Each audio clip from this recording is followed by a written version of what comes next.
at the end of time.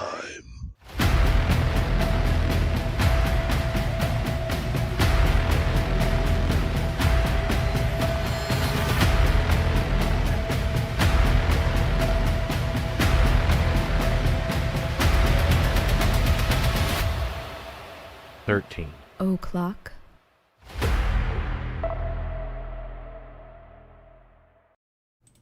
Hey everybody, here we are, back once again, doing another true crime show, which you guys know is my favorite. Yep. I'm just laughing because so many people are like, oh, I never heard of this one, what's this one about? I'm like, well, I'm about to tell you about it. That's why we're all here today, right? This case, actually, it's weird because I feel like I had heard of it, but I feel like maybe a lot of people haven't. Maybe because it happened in New Zealand, and it also happened in the 50s, but it got like really famous in the 90s because Peter Jackson made a movie about it. He's from New Zealand too, and it's called Heavenly Creatures, and it was actually Kate Winslet's first movie, I believe. She played one of the girls at the center of it, and the two girls in the thumbnail are the killers. So this is kind of a case of, teenage girl killers, which you don't see that many of, particularly back in the 50s. And also, possibly a case of what they call folie à deux, meaning madness shared by two. We've done a couple shows about that phenomenon, where two people who probably never should have met each other meet each other, and violence and carnage ensues. And that seems to be what happened here. Now, Ben, I see, knows about this case because he mentioned Anne Perry. Now, if you know who Anne Perry is, she is a very, very famous, she died in 2023, but she was a very famous British crime novelist. She wrote mysteries and crime novels and things like that, which sold millions and millions of copies worldwide. And after Peter Jackson's movie came out, it came to light that Anne Perry was actually one of these teenage killers. She had actually changed her identity and went on to become quite a successful author, and nobody knew until the movie came out. And people were just flabbergasted. So Anne Perry was one of these girls? Yes. Okay. Yeah. And she was like when she got older, yeah. And she was one of the murderers. Yes. Wow. All right. Because, spoiler alert, they were not in jail that long. I guess because they weren't that young when they did it. They were 15 and 16. That's still pretty young. That's still pretty young. And I don't know. It's just kind of like, they should have got longer. But to be fair, neither of them committed any other crimes, like, after they were let out. So it's kind of I don't know. It seems kind of disrespectful to the victim, who actually happened to be one of the victim's moms. It was another time. So, yeah, and these two, they're actually kind of a fascinating psychological case, because these two, for many reasons, which we'll get into, they were, they pretty much lived in a fantasy world of their own making. They were very intelligent, they were very imaginative, and they came up with, had they not also been kind of mentally ill, they probably could have been, and look, one of the women did later on become quite a successful novelist, so I guess that worked out for her. But it's just, the shit they came up with, like all these fantasy worlds that were super detailed. They wrote novels and operas and all this other stuff when they were teenagers, you know what I mean? But unfortunately, circumstances intervened, and they ended up going off the deep end. A little bit. A lot. So, but yeah, it's a really interesting case. And like I said, it's an interesting thing too, because I'm always really interested in killer couples, like the dynamics between either couples or very close friends who just feed off each other's madness, essentially, and end up killing people. And I'm always left to speculate, like, would this have happened? I think I can say with some conviction that had these two girls never met, I don't think this murder would have happened. I don't think that one girl would have done it on her own. I think that, like I said, it was just bad circumstances. And the thing that led to the murder was the danger that they were going to be separated. And they did not want to be separated. And they, you know, in their minds, they had to eliminate, you know, an obstacle or the person that in their mind was contributing to them being separated. Come here, Pope. Come here. So that's kind of how the whole thing occurred. But if you haven't seen the movie Heavenly Creatures, actually some nice person has put it up on YouTube because it's kind of hard to get hold of otherwise in like a really nice widescreen version. And like I said, it's kind of one of Peter Jackson's. It was nominated for a couple Oscars, I think, if I remember correctly. And like I said, it was I think it was Kate Winslet's first film. She actually plays Juliet Hulme. It's weird because the whole time I knew about this case, like her last name is spelled Hulme, and so to me that looks like Hulme. But every documentary I saw about it in the movie and everything like that, everybody else pronounced it Hume as though it didn't have an L in it, and I was like, okay, well that's how I'm going to pronounce it too then, because I guess that's correct. But, you know. So yeah, this is a really interesting case, and like I said, I think maybe a lot of people in the United States particularly don't know about it, just because it's old, and also because it happened in New Zealand, and you don't really hear about a lot of stuff that happened in New Zealand, you know what I mean? So nothing happens there. I guess that's why. Yeah. We've done a lot of. I don't think we haven't really done a lot of New Zealand. Yeah. We did some Australian crime. We did a lot of those, but I don't even think New Zealand has a goth club. I mean, it's not that small of a place. They shoot all the Lord of the Rings movies there. Yeah. You know what I mean? What are you licking? CB says 13 o'clock has turned into the Pookie show again. Yeah. Yeah, she just as soon as we come in here to do the show, oh, she won't leave me alone. She just comes in here and just walks around a circle. Pookles around on the floor. Walks around a circle. With a little tail wagging. Hey. Like, yeah. Pay attention to me, to me. And if you don't, she goes in there and starts tearing books up. Yeah. And starts getting in trouble. She doesn't like being ignored. Yeah. Yeah, Ben says, Peter Jackson got the Lord of the Rings gig, largely through having made Heavenly Creatures. Yeah, because I had forgotten, I hadn't seen that movie in a long time, and I rewatched it yesterday. I had forgotten how cool it was, like how, because it really tried to portray these girls' fantasy world, because they had a whole kingdom and everything. And they made like clay figurines of all the characters, like in their novels and stuff like that. And so in the movie, they have like the people, when they're in their fantasy world, like the people are all like life-size like clay figures, you know, and like moving around and stuff. And I'm assuming it was done with CGI, but it was actually really good CGI for 1994. Got a super chat. Thank you very much, Bees Nest. Send us a super chat. Bees Nest. Yeah. Bees Nest says he's dying. Says really? his heart is defibrillating or some shit. Well, I mean, everyone's dying. Everybody's dying, dude. That shit could take 20 years to kill you, man. Just fucking stop all that drinking. Get on test. Lose some weight. Rest up. You'll be all right. Yeah. Listen to them fucking cardiologists. I mean, we hope so. Yeah. Heart doctor. I had to go to some in my day. Yeah. Gramther says, one of your early podcasts popped up in my Facebook feed today. Skinny Tom had blonde hair and was vaping. And Jenny what?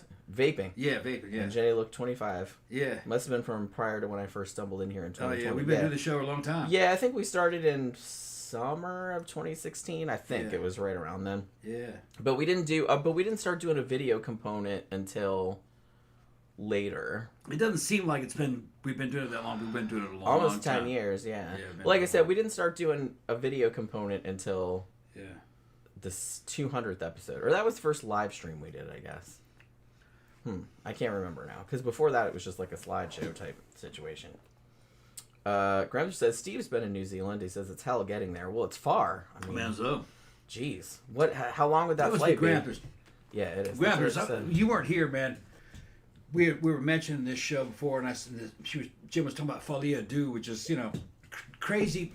Usually it's two people driving each other crazy. There were two chicks that had that, I believe. It was right after we graduated. They used to hang out at Denny's. They were either from Woodhaven or Grosseal. That cute redhead and that chubby blonde. Remember them? They were fucking constantly following me around, going to my apartment and shit, pestering me. Then they would act crazy. they'd fight each other, and then they'd try to fight me, and they were like in a fantasy world. I don't remember their names. You might. Cute redhead, fucking hair fucking went out the side. Looked like Pippi Longstocking or some shit. Kind of curly. Yeah. But no, crazy. Grandpa remembers. He remembers them? Cindy Chape. That might be right. And Katie Heyman. Yeah, I think that's them. Yep. Whatever happened to them? Pretty good. I don't remember. Yeah. I don't remember the names of most people. Yeah, I think that was them. I don't remember if they went to school with us or if they went one of the surrounding high schools. They were always up at their fucking... They were always up at Denny's.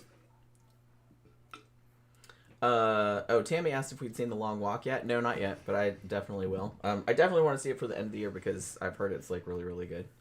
Ben says that's the Leopold and Loeb dynamic. Folie à deux is when people share a legit delusionary belief system. I would argue that these two girls probably did. According to psychiatrists that examined them, like after the, during the trial and whatnot, they said, well, they were still knew right from wrong and they could still distinguish reality, but it did seem like they would vanish into this, meticulously constructed fantasy world for hours or sometimes days at a time.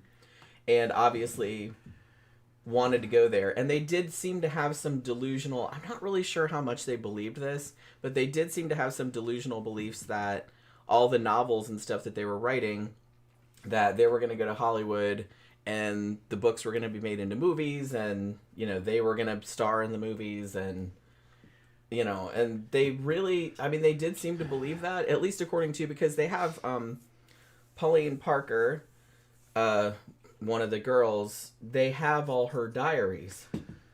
And some of the shit she says in there is pretty crazy, like pretty delusional.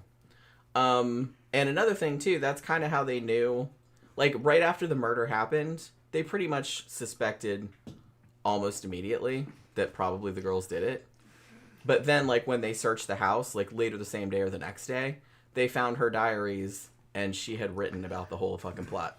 So I'm like, guess you girls aren't as smart as you, because they were some of those, I don't know, they definitely had an edgelordy quality to them. Pauline probably more than Juliet, who was the other girl. Where they thought they were superior and special and smarter than everyone else. I'm like, well, you're clearly not that smart, because the plan that you used to kill this poor woman, who was Pauline's mom, not great. And it fell apart pretty much immediately. But, what are you going to do? It's just, they were just teenagers, and they were smart, but I don't think they were as smart as they thought they were, Like, as a lot of teenagers are not. So I think that was probably what happened. So, yeah. Yeah, Gramther said, we'd show up drunk as fuck and visit with Katie at 2 a.m. She worked at Denny's in Riverview. Yeah, we had all graduated. I had moved back from Brazil. I was living with Steve. I got a job at Denny's eventually. And they weren't working there at that time. And then I left Denny's. Maybe they went to work there after. But they were just two crazy chicks that would be hanging out in there. And then they'd show up at my apartment and pester me. And they would show up at the weirdest times. And they were constantly pestering each other. It was weird. It was like folie à deux. Yeah. Although they didn't kill anybody that you know of. No. These two did. No. In a horrible, I think those names way. are super familiar. That may have been them. It may have been them. Yeah. Oracle just showed up, sliding into chat. Hey, y'all. Hey, I wouldn't be a teenager again if you paid me. Me neither. I had fun. Well, I figured you would, but I didn't like it. I mean, some of it was cool, but I don't know. I didn't have a lot of fun. Didn't have to worry much about money. I always had to worry about money because my family didn't have any. Yeah, well, it didn't really matter if you had money. It didn't matter what your job was. As long as you looked good, you were entertaining, you get a girlfriend. Because it didn't matter how much money you made. Nobody was an adult. We graduated, shit changed. But, Yeah. Stevie said, Jenny, you should do an episode on Robert Thompson and John Venables, the two 10-year-olds that abducted and murdered 2-year-old James Bulger. Pretty sure we already did a show about that, but I'd have to go back and look. Yeah, that's a super, super famous case. Yeah, in 1993. It's the UK's one of the infamous cases. Yeah, they took the little kid from a mall and I saw there was a movie about it too that I watched not too long ago. Just saying your boobs look amazing. Yeah, I was getting to that. Yeah, thank you very much. Yeah, I just said some people get way too attached to each other.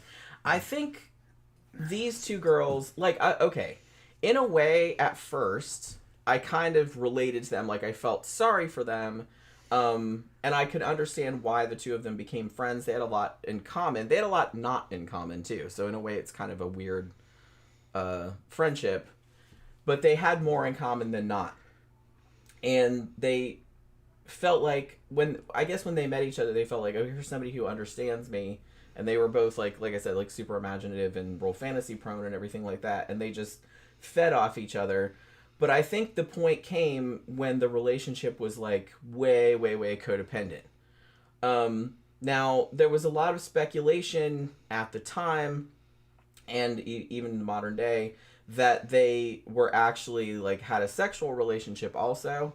They have denied this, but I don't know. In a way, I think it doesn't really matter. It was used to kind of demonize them at the time because this was the 50s, and homosexuality was seen as like a mental illness and was even possibly illegal. I know it was illegal in the UK, so I'm assuming New Zealand was probably the same. And they kind of used that to be a big. But the two were admittedly very, very close. Like, they slept in the same bed, that's not that big a deal. A lot of girl friends do that. And they took baths together and things like that. But they said that they weren't. And honestly, Pauline, the dark-haired one, she would actually, sneak out and meet boys. And she was actually banging one of the boarders, like, at her. Who I don't know how much older he was than her. These two girls, right? Yeah. All right. You know what I mean? So, Yeah. Well, yeah, who else would I be talking about? I don't know if they're talking about some other girls. No, I don't know those two that you're talking about. So, Yeah, how would I be talking about them? No, I got confused. Yeah. Yeah. Fucking it kind of reminds me of the damn Barbie twins. They did that kind of shit, taking baths with each other, and they were crazy. I think they had folie à deux. The Barbie twins are real good looking models, and then they later on admitted that they did have sex with each other. They were twins. Yeah. Weird. These two, it wouldn't shock me. Yeah. And in the movie Heavenly Creatures, which is actually pretty accurate, to what happened, they do imply that they did have a sexual relationship at one point.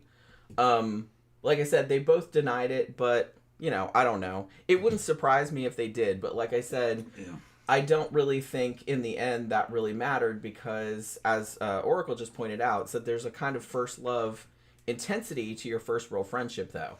And I think that's kind of more what it was. And it's just because these two girls were so isolated for various reasons and didn't have a lot of other close friends, that they just became completely codependent on one another. Like, to an extent to where, like, if one of them had to, like, which we'll get into, but, like, one of them had to go into, like, a hospital for a long time because she got TB. And so the other one couldn't go see her, and they were just, like, having huge, like, drama fits about it. It's like, oh, I'm gonna die, I'm gonna slit my wrist, and all this other kind of stuff, because they couldn't see each other. And they said just when they were apart, they were just, you couldn't deal with them, because they were just mopey and depressed or wailing, and, you know what I mean? They had to be together, like, all the time. And I think that that's kind of why the danger of them being separated was kind of the catalyst that led them to murder. The creepy thing about it, though, is that they came at it, well, particularly Pauline, because, like I said, they have her diaries, so, they know what she was thinking, like, you know what I mean, because, you can just read it. And she came at it just so matter-of-factly. She just saw her mom as an obstacle that was in the way of what she wanted. She didn't want to be separated from Juliet, and she knew that her mom wouldn't let her go with Juliet's family. And so she's like, well, I have to get rid of my mom. And Juliet went along with it because they were, and participated. She was an active participant. Pauline did kind of try and say, no, it was just me, but yeah, they're pretty sure. Because, man, they did a number on this woman. They beat her to death. Damn. So, yeah, it wasn't pretty. So yeah, they didn't. They considered other things, but like I said, they planned it for a long time, and eventually ended up doing it. But we'll get into that in a little bit because, like I said, some of the stuff that she wrote in her diary, Pauline, was kind of messed up.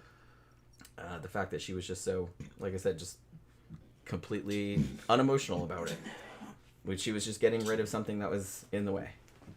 Yeah, I said I always thought the Barbie twins were gross.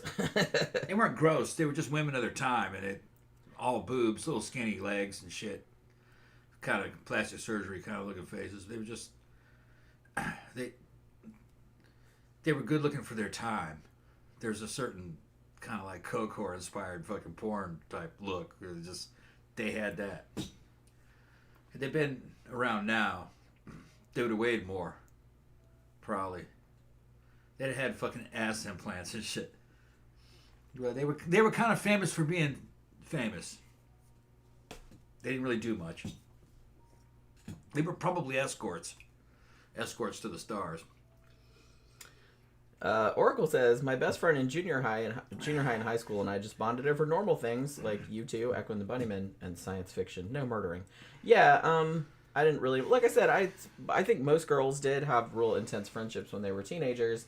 And even a lot of, first relationships when you're a teenager tend to be very intense because, your hormones are going crazy and all that kind of stuff. But, very, very rarely does it lead to anything this extreme, which is kind of what makes this case so interesting to me. That and the fact that it's just like two teenage girls, which you don't usually see. I know you saw it some later, like the Slender Man murders and all that, although they didn't kill that girl, did they? They were going to, but I think I think we did a show about that, but I don't think they killed that girl. But they were planning on it, though. But it just didn't happen. So, I think it happens more nowadays, but especially back in the 50s, this was kind of, I don't want to say unheard of, but unusual. It was just really unusual. Still unusual, thankfully. But, alright, so, I guess... Two girls, one cup, gross. Yeah, Heideja said, I was surprised they only got 5 years. Yeah, me too. The weird thing about it is that, from what I understand, they didn't actually... They were both tried as minors, because they were. They didn't actually get a set sentence. They were detained at Her Majesty's pleasure, meaning we'll let you out when we think you're okay again. Like, you know what I mean? They didn't have a set sentence. But I guess because one of the judges or whoever it was that was making that judgment thought that they would be okay again and decided to let him out, like after 5 years. And like I said, in the judge's defense, they didn't reoffend. So I guess they were right. But, I mean, they just went on and lived normal ass lives and didn't do anything illegal ever again or violent ever again. They were kids. So, yeah, so in a way I know that probably it'd be easy to say, yeah, they should have got more than 5 years. I agree they probably should have got more than 5 years. But, but they got out and they didn't do anything else. Not excusing it. I'm not saying that it's okay what they did, because obviously not. It was horrible. But, they didn't do it again. So I guess it was just kind of... I couldn't do it again. It was like was dead. Well, no, I mean, they didn't hurt anybody else. Like, they didn't do anything else violent. You know what I mean? They outgrew it. Yeah, which, like I said, not everybody would. I get that. But, they did. And maybe whoever released them, like, saw that. And it's like, oh, they're fine. They're not going to do it again. And also, and I think this is a pretty common misconception. I think a lot of people think that one of the conditions of their release was that they were not allowed to see each other again. That is not the case. They're like, there's no way we could enforce that, especially because I think both of them went abroad afterward, like moved elsewhere. But they're like, that wasn't a condition. And I don't think they ever saw each other after that anyway. So I think that even after 5 years, whatever crazy ass relationship they had with one another kind of like fizzled out, because they had grown up. Some 5 years is a long time at that age. Yeah, CB saying, well, they were teenagers and it was like another time, but he said nowadays they get life. Well, yeah, in the U.S. they'd have gotten. Well, they're juveniles, so it would depend on what state they were in at that time. But it's just going to be more harsh here. Yeah. You know, New Zealand is going to be lax. It's just going to, it's going to be soft. A lot of the countries are like that. It's a little island, and probably not real crime ridden, so it's going to be lenient. Yeah, and like I said, I guess in this sense it didn't come back to bite them in the ass because like I said, the girls didn't reoffend. But it's kind of wild that like the one of them went on and became like famous and nobody found out until after Peter Jackson's movie came out. And then some journalist did some digging around. Hey, I wonder whatever happened to her because I know they changed their identities. And was like, holy crap, like she's like a super famous novelist. Yeah, there's even leeway here in between states. Like certain states are more rigid than others. Each state knows its population. In the South, the worst being Mississippi and Louisiana, they're fucking harsh. Because if they're not harsh, people will just reoffend. They don't respect anything other than just brute force in those states. It's just the way it is. Any kind of murder is life. It doesn't matter. You're going to get life or the death sentence.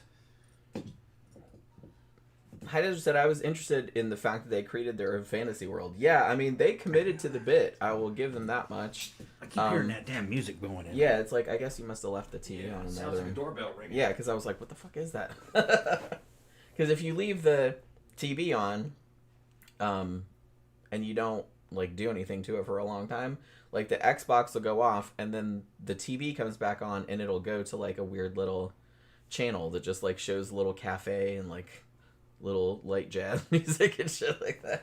So sometimes she'll just be like in the house and all of a sudden little light jazz kind of shit.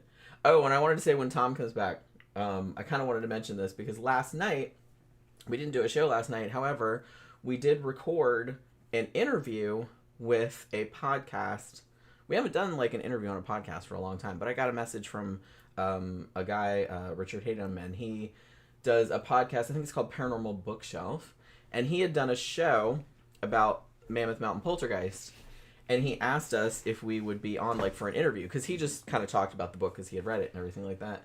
And I was like, yeah, sure. So we recorded a show last night. And it was funny because we hadn't actually talked about the Mammoth Mountain case in a while. Like, I actually had to quick reread the book and, like, to just refresh my memory on all the details and stuff. Because it had been a while since we talked about it. And when we were in here, like, it's probably like an hour and a half, like we did the interview. And it was kind of late at night, like, I think we started at 9:30. And after the show was over, I legit thought to myself, I didn't say this to Tom, but I said, something's going to happen tonight because we're thinking about it, because he's thinking about it again. Yeah. And sure enough, we were kind of sleeping. I was like half asleep or something like that, and the light next to my bed came on by itself. Yeah, and it came on red. Yeah, it was like red. Yeah, and I was scared. I was in bed, I was trying to go to sleep, and I was like, kind of like afraid to close my eyes or something might creep up on me. But then I was afraid to keep my eyes open because I thought in the shadows I might see see a face looking back at me. And I just kind of drifted off into sleep. I was thinking about something. And as I was falling asleep, one of our little floodlights turned on, and it turned on red. The one on my nightstand. Yeah, and normally it's kind of a mauve or kind of a purple color. That's what I normally program it on. It's a smart light, but it came on red. I was like, Jen, turn the light off, and I said, unplug it, because I'm afraid it just come back on. But see, it's like, it didn't even faze me because I was just kind of like, I was like half asleep and then the light came on. I was like, she knew it was going to happen. And then I was just kind of like, God damn it, I knew it. I knew it was going to happen too. I thought it was going to turn TV on. I was just glad it wasn't the smoke alarm. Yeah. Because I was like, please, because the smoke alarm's really loud. So I was just kind of like, so I don't want that giving me a heart attack in the middle of the night. So I'm glad it was just the light coming on. At least it was quiet. One that worries me is that if I close my eyes, it'll sneak up on me. If my eyes are open, I'll see a face looking at me from the shadows. Yes, and you're kind of screwed either way. And I worry about the smoke alarm.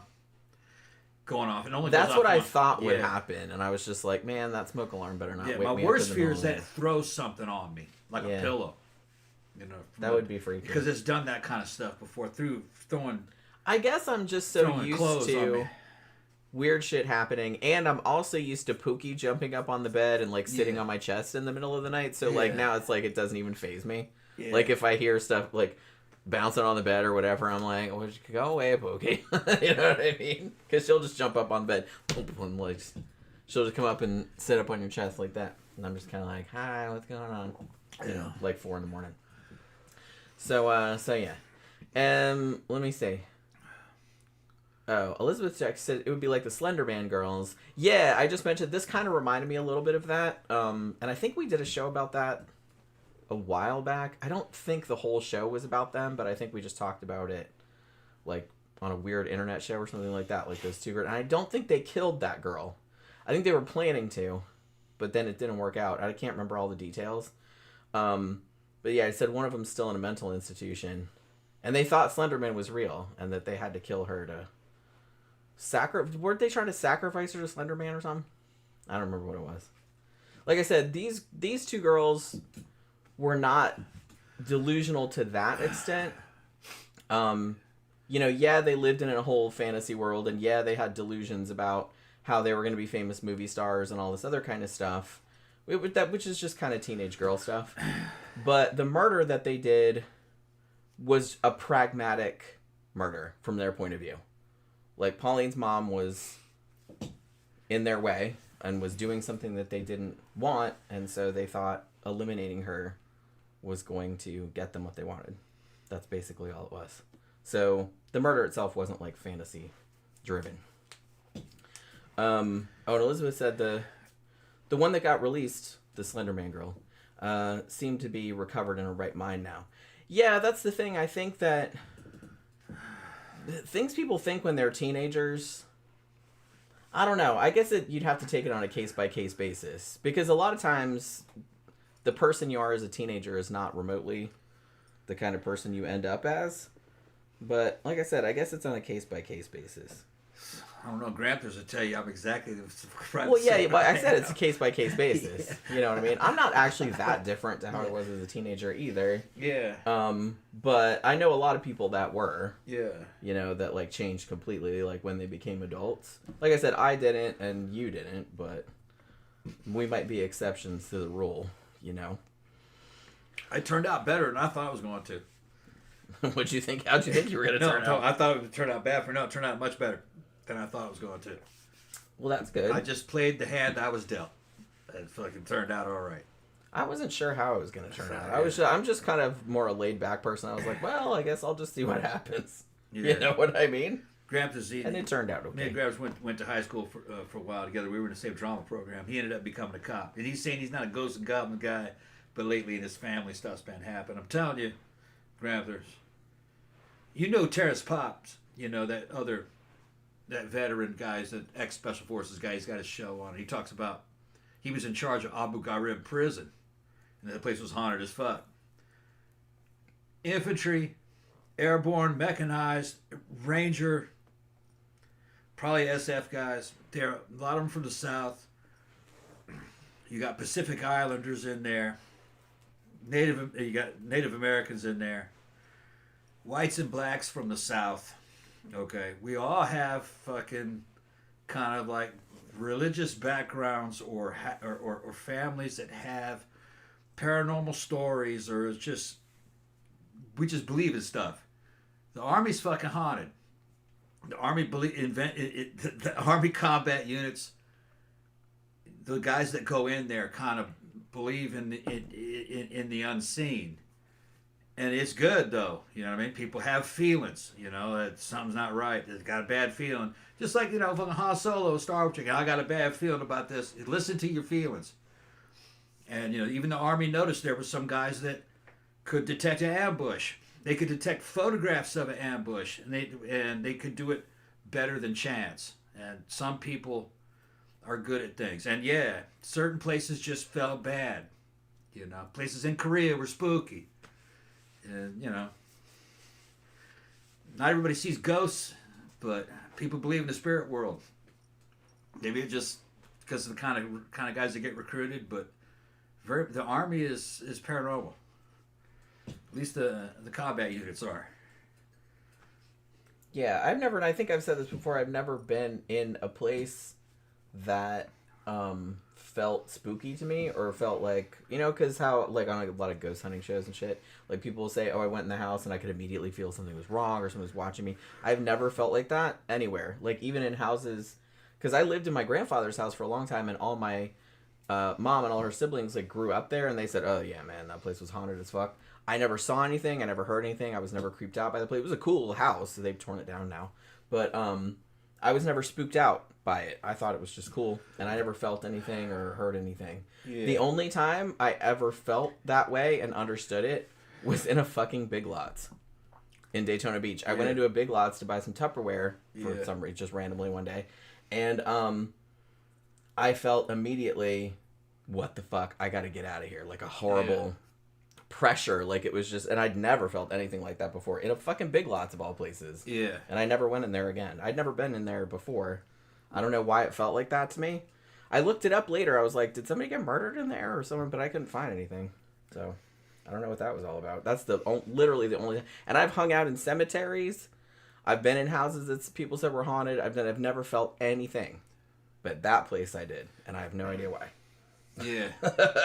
When I was in Korea with the 506, we had these guys called Katusas with us. They were Korean Army augmentation, United States Army. They were they were South Koreans that were attached to us, and we used them as kind of like interpreters.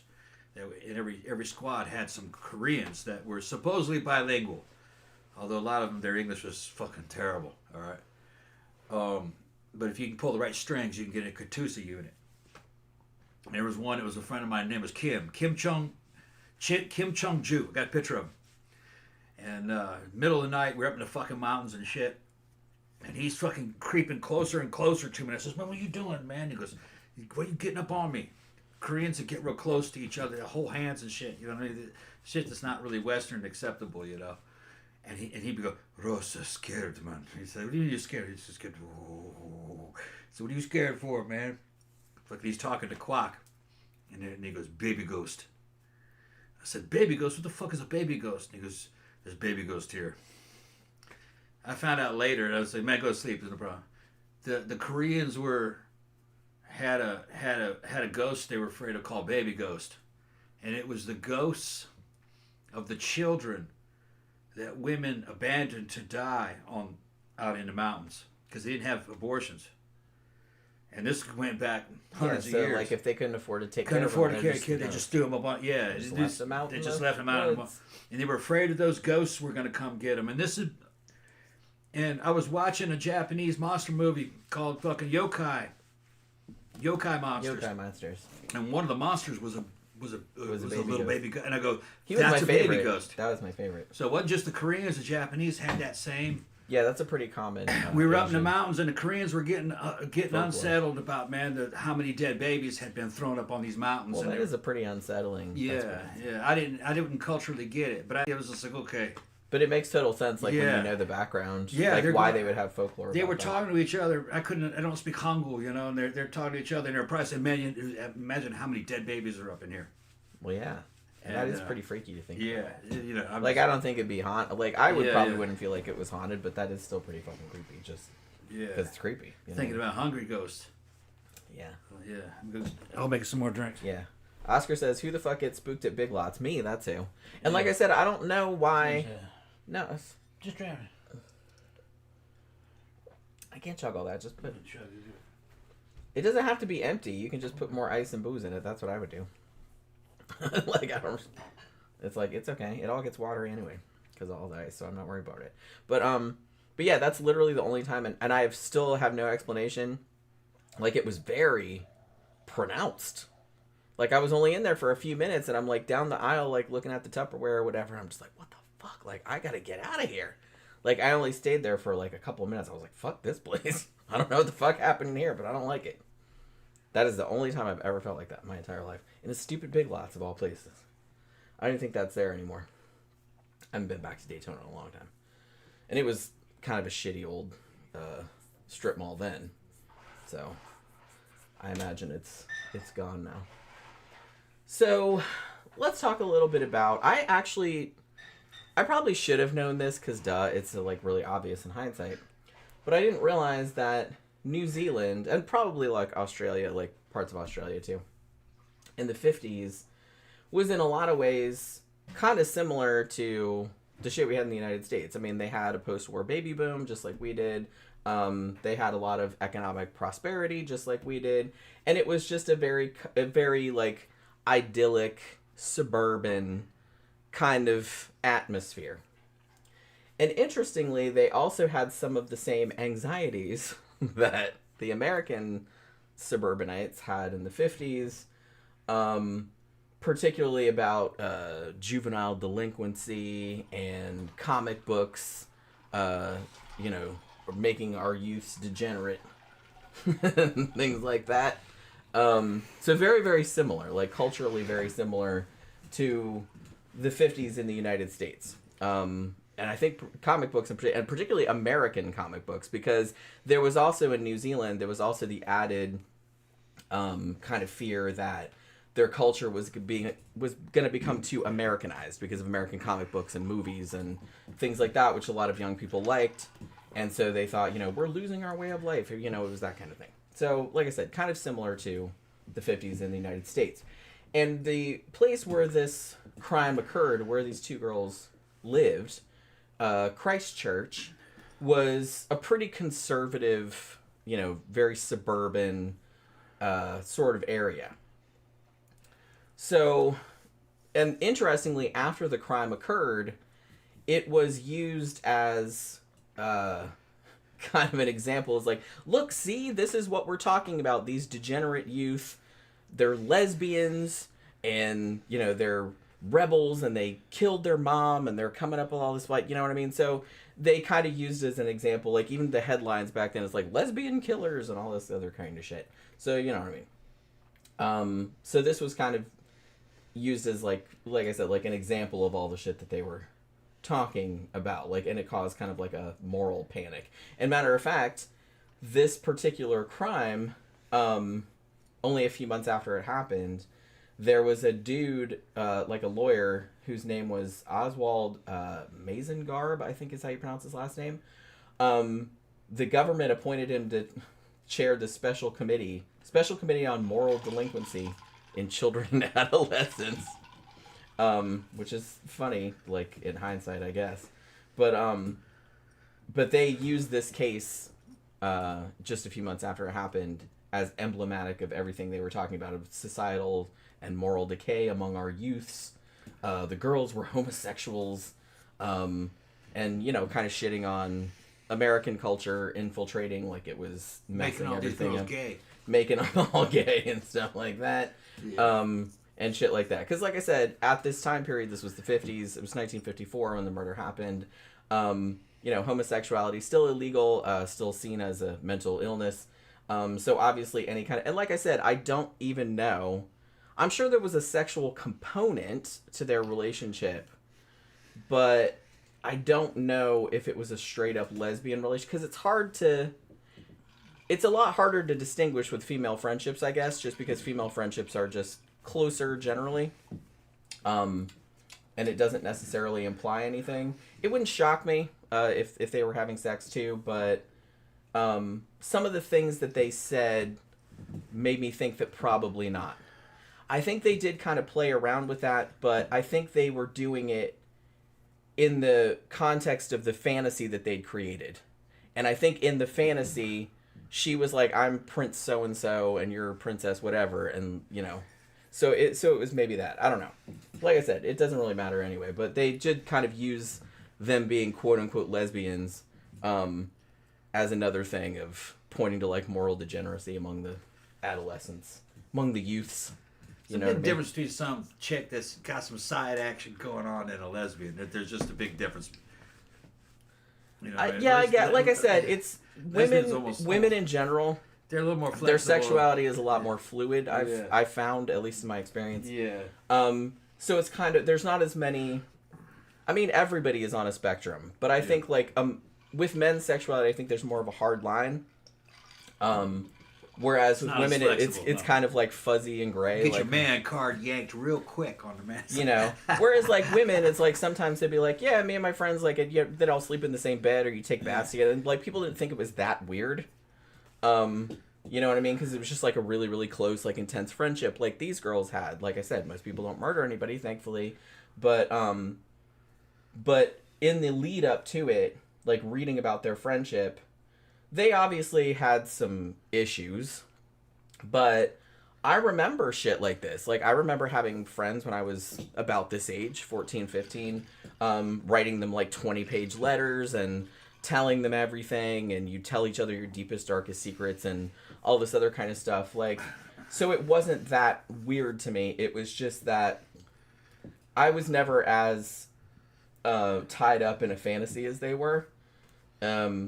Much less like a shared fantasy with somebody else. But I understood the closeness of the relationship. Because like I said, a lot of teenage girls' relationships, particularly girls who are kind of isolated from others, as these two were. Boredom has a lot to do with it, probably. Yeah, and, you know, like I said, they did have some stuff in common, which we'll get into in a minute. Lack of stimulation, boredom. Yeah, because these two girls can't go anywhere. Were very, very intelligent. You can tell that from their writing, like the way that they talked and the way that they wrote.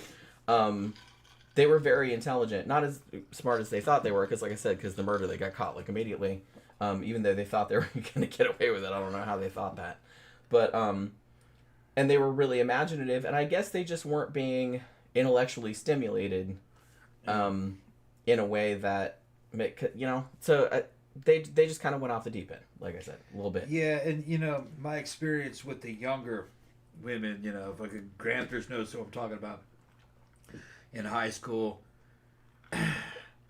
most of the intelligent, creative girls had weird shit going on with each other, and it made a lot of sense though when you looked at the fact that most of the dudes that they had access to of their own age really weren't up to the same standards as they were. They were the guys a couple years behind, at least. Yeah, you know, teenage girls usually they're saw dudes as like cavemen. They're like, you know, they definitely just like idiots. Definitely. Fucking Grandpa's was there. He's witnessed, you know, me, Steve, and we were lucky because we could kind of keep up with the girls, but we were still behind. They were ahead of us, really by rights. Most of those girls we were hanging out with should have been with dudes that were like 20, 21. Well, that's why a lot of teenage girls do like college, more college. Yeah, that was more their intellectual peers. The thing is that they didn't have access to guys that age. They were gone. They were in college. They were out, and they'd get in trouble. And dudes like that would probably just run through them anyway. Yeah. So they're kind of in this in-between age where the guys their age really aren't good enough, and the guys that are good enough would probably just kind of take them for granted. Yeah, you know? and like I said, so I can understand, because I've experienced this myself. Yeah. I can understand, like, particularly being a teenage girl who's very intelligent and very fantasy prone, and, you know, boys aren't gonna, you know, some stupid boy isn't gonna understand how you feel or isn't gonna listen to you tell stories or anything like that, but another girl will if she's like into it. So they tend to be like a lot closer. Yeah, so a lot of the girls that we hung out with were in these weird friendships that it wasn't primarily sexual, but they were just close friends, but shit could go down at any minute. But they were also dating guys. Yeah. They weren't in an exclusive relationship with each other. So you couldn't call them lesbian. And that's, I think, and I'm not sure about, of these two girls, I'm not sure about Juliet, but Pauline, for sure, was sneaking out and doing stuff with boys. Yeah. But I think she was just banging them just for sex. Like, I don't think she cared, and she was only 15 or 16. But she didn't love them. I mean, she loved Juliet. You know what I mean? And it was a whole different level. And she just thought boys were stupid. But it's like, she still kind of was interested in banging them, but she didn't really care about hanging out with them otherwise. That's kind of the impression that I got. She didn't really talk about boys much in her diary or anything like that. Like I said, I think she did, and they actually did portray this in the movie Heavenly Creatures, because her parents took in boarders because they, were kind of working class and they didn't have a lot of money. And Pauline did actually have a sexual relationship with one of the boarders. I don't know how much older. Like in the movie, he looks like he's significantly older than her. But I don't know how old he was in real life. He was all in love with her and stuff like that, and she used to like sneak out and go after he got kicked out because her parents found out about it, and then he had to go live somewhere else, and she would kind of sneak out and see him, but she didn't really seem that interested in him as a person. I think she was just kind of interested in sex, and then she was just like wanted to go back and hang out with Juliet, you know what I mean? Because it was a lot more fulfilling relationship with for her. So, like I said, the dynamic of it's really weird, but I kind of understood, having been a teenage girl myself. I understood where they were coming from, but they took it like way too fucking far, obviously. Yeah, but I mean, I because there was all of this, like I said, because it was the 50s, and much like in the United States, there was kind of all of this fear about improper relationships and them being gay and everything, which was seen as like really bad and really scandalous. And I think because they went to, I think it was an all-girls school, if I'm remembering correctly, and there was all kind of, even though it was kind of middle to upper class students, there were rumors of like, improper relationships like between some of the students and everything like that. So I think there was some of that kind of mixed in with all of the shit after the shit about the murder came out. The 50s always goes down as this real stuffy time. We didn't live in the 50s. I wasn't even born until 69. Yeah, we're not that. We're old, but we're not that goddamn old. I heard another analysis to that though. Was that we're having our parents' view of the 50s. Our parents were boomers. They didn't like the 50s or certain aspects of them, especially if they were kind of like fucking odd. Yeah. Because conformity was kind of the. Yeah. Was kind of the. That's kind of what everybody wanted or aspired to, or they made you think that you should aspire to. Yeah, that. But that was just the boomer interpretation of what was going on. I heard other people give a different interpretation as saying, no, the 50s were pretty fucking wild. It's just that the boomers' parents didn't want their kids, the boomers, to know how wild it really was. And that there were authority figures because they had all kinds of shit that was going on all the way back in the 20s and the 30s. There was a bunch of different sexual revolutions that happened. It's just they didn't have a mainstream social media or anything. Everything was kind of localized, and information didn't travel that much. But I think our view of the way the 50s really was is being filtered through boomers. And stories that boomers told. Because you go back and look at crime and the shit that happened and the shit that was actually happened was documented. The 50s was fucking. There was serial killers.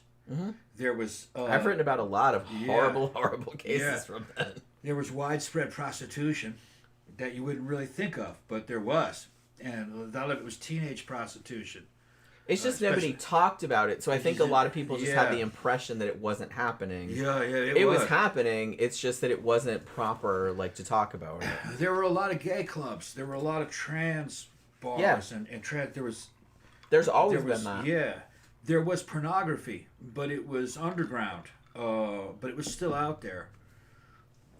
There was a lot of underground nightclubs happening that involved fetishes and shit. So it wasn't as square as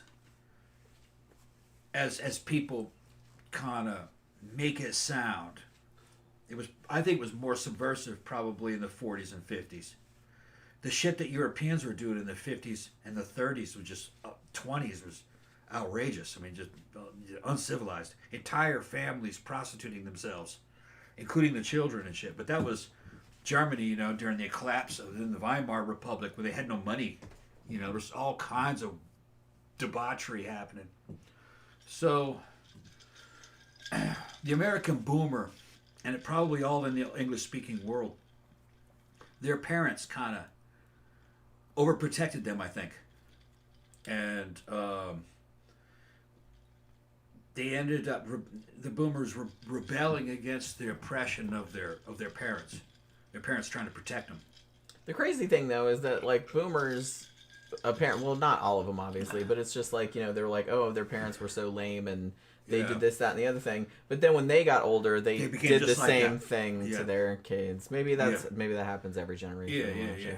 But and probably the most selfish generation of them all, and most materialistic, even though they claim to be generally, they're still in power. Me and Jen are Gen X. America is still run by fucking boomers.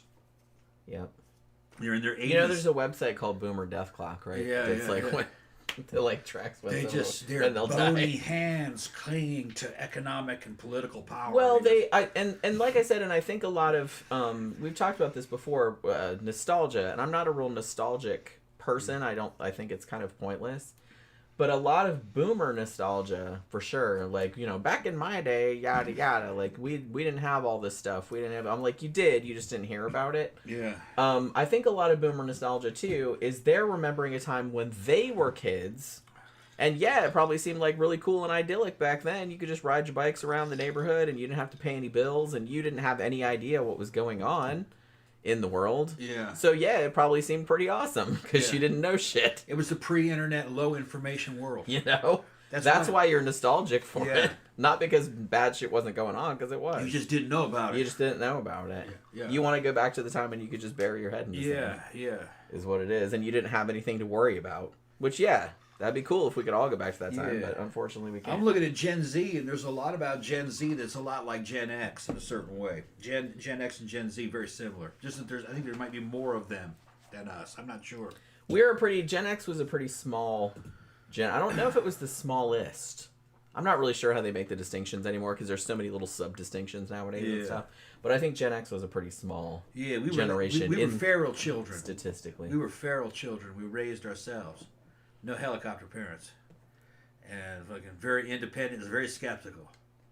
Very skeptical of authority and systems. We're like anarchy children. Well, because like I said, we got raised by boomers. Yeah. And with a very low expectations for humanity. But like I said, my parents were actually quite cool. Like my parents are not boomering, but and they were young when they had me. At least they were only 18. They were just out of high school, so they weren't like fuddy-duddies or anything. My dad used to be a hippie and shit like that. And then was kind of a biker later. But yeah, so I kind of feel like a lot of the stuff, I was actually kind of, I don't know if I'd say surprised, but I guess I hadn't realized how similar New Zealand in the 50s was to like American culture of the 50s. But like I said, New Zealand also had the added, we don't want American, because there were still like a lot of American servicemen there and things like that, and they didn't really want that influence. Well, the infiltrating or the U.S. dollar was probably worth a lot. It was the same thing in England when American servicemen were there. They just kind of dominated the dating market because their dollar was worth a lot. We spoke the same language. We looked the same. We're basically we're the same race. Yeah. So an American guy could run off with the best looking woman in town and take her back to America, and that kind of shit was happening. We're seeing they're overpaid, oversexed, or they're over here. I think that was what the English was saying. Yeah, that was a pretty common thing. That was, but I think if you're looking back on it, the entire English-speaking world, that's almost including Ireland, real similar. A person from China or Korea couldn't tell them apart. They can't tell you two, but they would all be the same. Yeah, but, and I mean, there's more similarities and differences for sure. It was real similar. The differences are the situations. Yeah. And the local histories. Like, I lived in the UK for a while, and it's just like, there were some little things, but it wasn't anything big. Yeah. It was like little things that were different that I was kind of like, oh, that's weird, you know what I mean? But like big shit was mostly They're like parallel universes of each other. But they have their own stories. There are differences. There are differences in the American ethnic groups and the histories between us and shit. Fucking the U.S. is big. Yeah, it hasn't been around, but 250 years. But we were fighting each other here, for a long time, the civil wars and everything that we went through, it still leaves kind of like, cultural fucking relics from those times. And backlash, fucking between the American ethnic groups. Even they're white, still doesn't matter because we're not all the same. We're similar, but we're not all the same. Oracle says, unfortunately, at that age, a teenage girl is more likely to use sex as a substitute for other things she's missing. Yeah, and I think that happens a lot, particularly with girls that come from, broken homes and things like that. Sometimes they will become, like, real promiscuous just because they're looking for love that they don't get at home, which is kind of sad. But, I mean... That's okay. It's a pretty common... That's okay. We used to deal with it back when we were kids, you know what I mean? It's like, they those girls turned out okay. Most of them turned out okay. Yeah. It didn't really bad. It's just, it's... Everybody likes sex. Well, not everybody, but most people do. No, if everybody wants it, then everybody likes it. Yeah. Yeah. Got somebody saying, totally off topic. If y'all get a chance, you should do a part 2 of pandemics and talk about, like, the AIDS epidemic, Ebola, polio, etc. Y'all are the best. Thank you very much. Honestly, I think the whole AIDS epidemic, that probably needs its own show. And actually, polio probably needs its own show, too. Yeah. Now that I'm thinking about it, because that was, like, a huge Man at 26 says, hey, Tom and Jenny, we were the feral children. We drank from that hose water and Didn't care. That's right. Drink right from the hose. Go in and steal some gasoline out of your dad's lawnmower. Go fucking throw it all over the concrete. I don't drink out of the hose anymore, but I still just drink right out of the tap. Yeah. So. Yeah, did all kinds I'm of cool still shit. alive. It's all right. The feral children. I'm still alive. Yeah. Yeah, you can do whatever you want. Just make sure you be back before the fucking street lights were on. Yeah, try not to burn down the whole neighborhood. Walk around the whole fucking... As they would say to my brother. Yeah, we would do this shit in L.A. Yeah, down Long Beach. Walk around the whole ghetto. We got a super chat from our friend Stu. Sup, best friends? Did y'all see my goth bestie at work tonight? Yeah, she was there. Oh, okay, yeah. I went in there to go buy some cereal. He went for some cereal. I didn't go, though, because I was working still. But yeah. Yeah, he popped over there and saw her. Yeah. Yeah, that's funny. All right, so I think... So maybe this kind of whole situation... contributed to, I don't know if it contributed, but because there were other personal things going on with these two particular girls' families. And one of the things that, probably one of the first things they bonded over, interestingly, was that they had both had severe illnesses as children that were kind of ongoing and were kind of isolated for a long time, convalescing. In Pauline's case, she had osteomyelitis, which is like a bone infection, which is very painful. And she'd had a bunch of stuff where she had like scars like all over her legs and walked with a limp. And so she couldn't do like PE or anything like that in school. And she had been in and out of hospitals for it, like through her childhood. And by the same token, Juliet...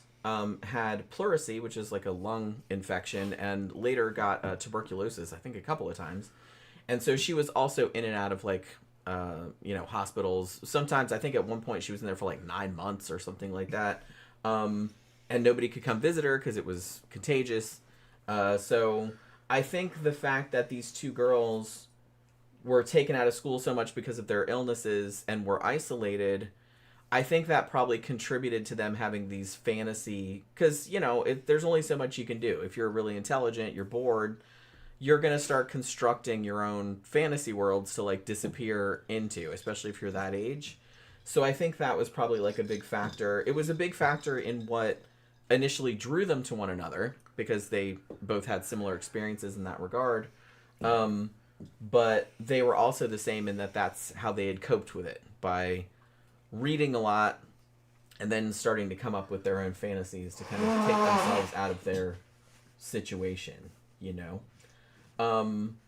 Interestingly, their social class was also kind of an interesting part of their dynamic too, because Pauline came from a pretty working class family. Like, her dad, like, managed a fish shop, and I think just to make extra money, he worked as like a gardener, like at a university or something. And at their little house, they took in boarders, like for extra money. Interestingly, it came out much later, after the murder and after the trial, that even though her mom and dad had been together for a long time, and I believe the mom had run off with the dad when she was 17 after escaping from a previous abusive relationship. They discovered that the two of them had never actually married, which was a huge fucking scandal for that time. Like, that you were living together as a married couple and you were not legally married. Like, that was a big fucking deal. And it's weird. That's why the case is actually called the Parker-Hulme case, because Pauline was actually originally known as Rieper, which was her dad's last name. But in the middle of the trial, when they discovered that her parents were not married, they started referring to her by her mother's maiden name, which was Parker. That's how big of a deal it was. Which is kind of funny to me. It was litigious. Yeah, I mean, like I said, nowadays no one would give a shit. People live together all the time, and no one gives a crap if you're married Well, they or don't not. care about ancestry. But back then... they cared about lineage and ancestry. Fucking deal. Like it mattered. But the stupid thing about it is that, as we'll see, and this is another thing talking about how bad shit happened in the 50s, or like the same shit happened back then, it's just you didn't hear about it. You know, them living together in sin, if you want to put it like that. And Juliet's family, her mom was like fucking around and had a kid with another dude and then passed it off as the husband. You know what I mean? So it's like, so all this kind of shit was going on. It's just that people kept it on the DL. That's all. That's nothing, though, when you think about it, because my understanding is that in China, if you are born out of wedlock, the child really can't get an ID. They can't work. They're not a citizen. That's some bizarre shit. That's some old school shit. What's that? That's some old school shit. Yeah. But that's evidently that's ways in China. The worst thing you could be is be a bastard. Yeah, well, it used to be like that here, too. The worst thing you could be, yeah. Like I said, that's why people kept it on the down low, where they're just like, yeah, that's totally your kid. Yeah. You know China, what I mean? Even though they know it's not. In China, if you're like that, you're basically automatically in the criminal world. You know, you're a criminal. Crazy. Yeah. Crazy. Weird. It's for something your parents did. Sins of the fathers and all that. Yeah. I will never understand. Like I said, it used to be like that here, too, where it's just like... Yeah, what, 100 years ago? 200 years ago? Maybe not that long ago. I think it's 200 years because even fucking Franklin and shit was having kids out of wedlock. He wasn't married to his wife. And he was one of the fucking fathers of the revolution, and people thought it was cool. He was also a nudist, you know. So true. Yeah, I think it only mattered where you lived. Yeah, well, that still matters. But you know, people could get away with stuff in some places you couldn't get away with some other places. And I think in particular... Because Franklin was a bad boy. He was, yeah. And everybody loved him. He was like the biggest American celebrity of his era was Benjamin Franklin. Now you're making me imagine Ben Franklin naked, and I didn't want to imagine that. You're imagining the old Ben Franklin. I know. I'm just making a joke. But like, evidently I know he looked okay when he was younger. When he was young, he was supposed to be the hottest motherfucker in town. Bald. Yeah, he was evidently the hottest motherfucker in town when he first showed up. Yeah. Yeah. Yeah, I could see that. But like I said, everybody's used to seeing him. You're seeing the old looking like the old fat. Oh, and then they sent him to the French courts to do fucking State Department work. What do you call it? He's down there fucking hanging out with French courtesans, being a diplomat, trying to get money for the revolution. They say he was a ladies' man. Said they fucking loved him. Yeah, he was a charmer for sure. He said all he did was just bed French courtesan and high-end women there. And he would wear these silly fucking raccoon hat. They just thought that was cool as shit. Yeah, like they thought that shit was cool as shit. Well, he was trying to pass himself off as a simple bumpkin. Yeah. Because he knew how to play into stereotypes. And we ought to do a show on Franklin, the fucking cool shit that he did. He was a fucking wild man. He was like an interesting character. He had a bunch of kids out of wedlock, nudist, believed in free love. He said, fuck marriage. His main advice to young men was that you better be good with older women because they are so grateful. Fucking all kinds of weird, all this little innuendo and shit. You know, that was Franklin's. Franklin says, fucking sell it. That's what he was saying to the young dudes. Oracle points out, the sense of humor made Ben Franklin hot. Anyone who can make you laugh can probably get your clothes off. That is largely the case. Yeah. Like I said, have a personality, be funny. you know. And then you really don't have to be good looking. I mean, it helps probably, but it's just kind of like you don't really have to be a fucking supermodel if you have a good personality, you know. One of the books that I read said one of the main reasons for the U.S. Revolution is that fucking Franklin, that the British fucking House of Lords insulted Franklin, and he was extremely popular back in the United States. And they were like, "Oh well, fuck these dudes. That's it. We're leaving." You know, so They were mean to Ben. they mean to Ben. Fuck him. Yeah, fuck that Fuck all shit. y'all. Right? Yeah. You know what I mean? All right, so let's get into this. Maybe, well, more than it already happened. So Pauline Parker, she was born in 1938. She was actually a native of Christchurch, New Zealand. Juliet was not, which we'll get into in a little bit. And she was the third child of her mother, who, spoiler alert, will end up being the murder victim in this scenario. And her name was Honorah Parker, also known as Honorah Rieper, before they figured out that she wasn't married to her husband. And her husband's name was Herbert Rieper. Herbert was the father, as far as they know. But like I said, they found out later on during the trial that they were not actually married, so they reverted her back to her mother's maiden name. Like I said, the dad, they were pretty solidly like working class. They didn't have like a huge house. It wasn't a dump or anything like that, but it was just like a regular like, kind of working class house. Like the dad, like I said, he worked at a fish shop. He was a manager there. They took in boarders and were just constantly trying to make ends meet. I think that was another thing that maybe fueled the friendship between them, is because Juliet, by contrast, was from a very wealthy upper middle class family. She was very educated and very they lived in this big huge mansion and shit like that. So you can see how Pauline saw her as glamorous. I think that she even said that in her diary, like later on, that she was like a movie star, like she was super glamorous. And the thing about it is that you can see in pictures of them, even though Pauline is slightly older, they weren't that far apart in age, just like a few months, but Pauline was slightly older, but she looks younger. She's shorter. She's a little bit slightly dumpy. She kind of looks kind of mean. Like, you know what I mean? She was always kind of like scowling. Whereas Juliet was much taller. She was much more elegant and graceful. Much more classically good looking, I guess. And like I said, she came from like a much higher income background. So that's what I mean. So it's kind of interesting that these two kind of found each other, but I can see how they kind of bonded over various things.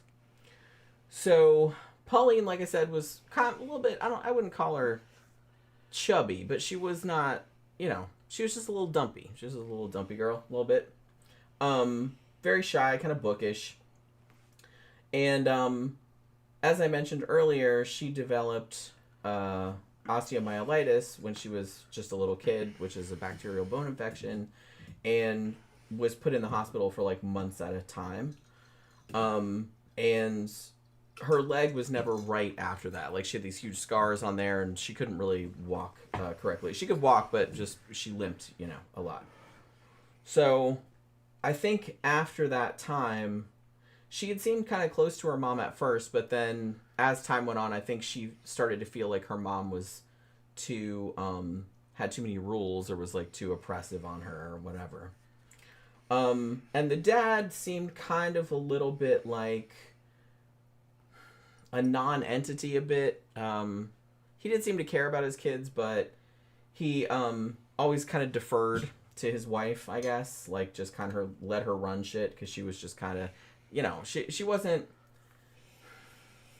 I don't know if I'd say she was like a battle axe or anything like that, but she was very...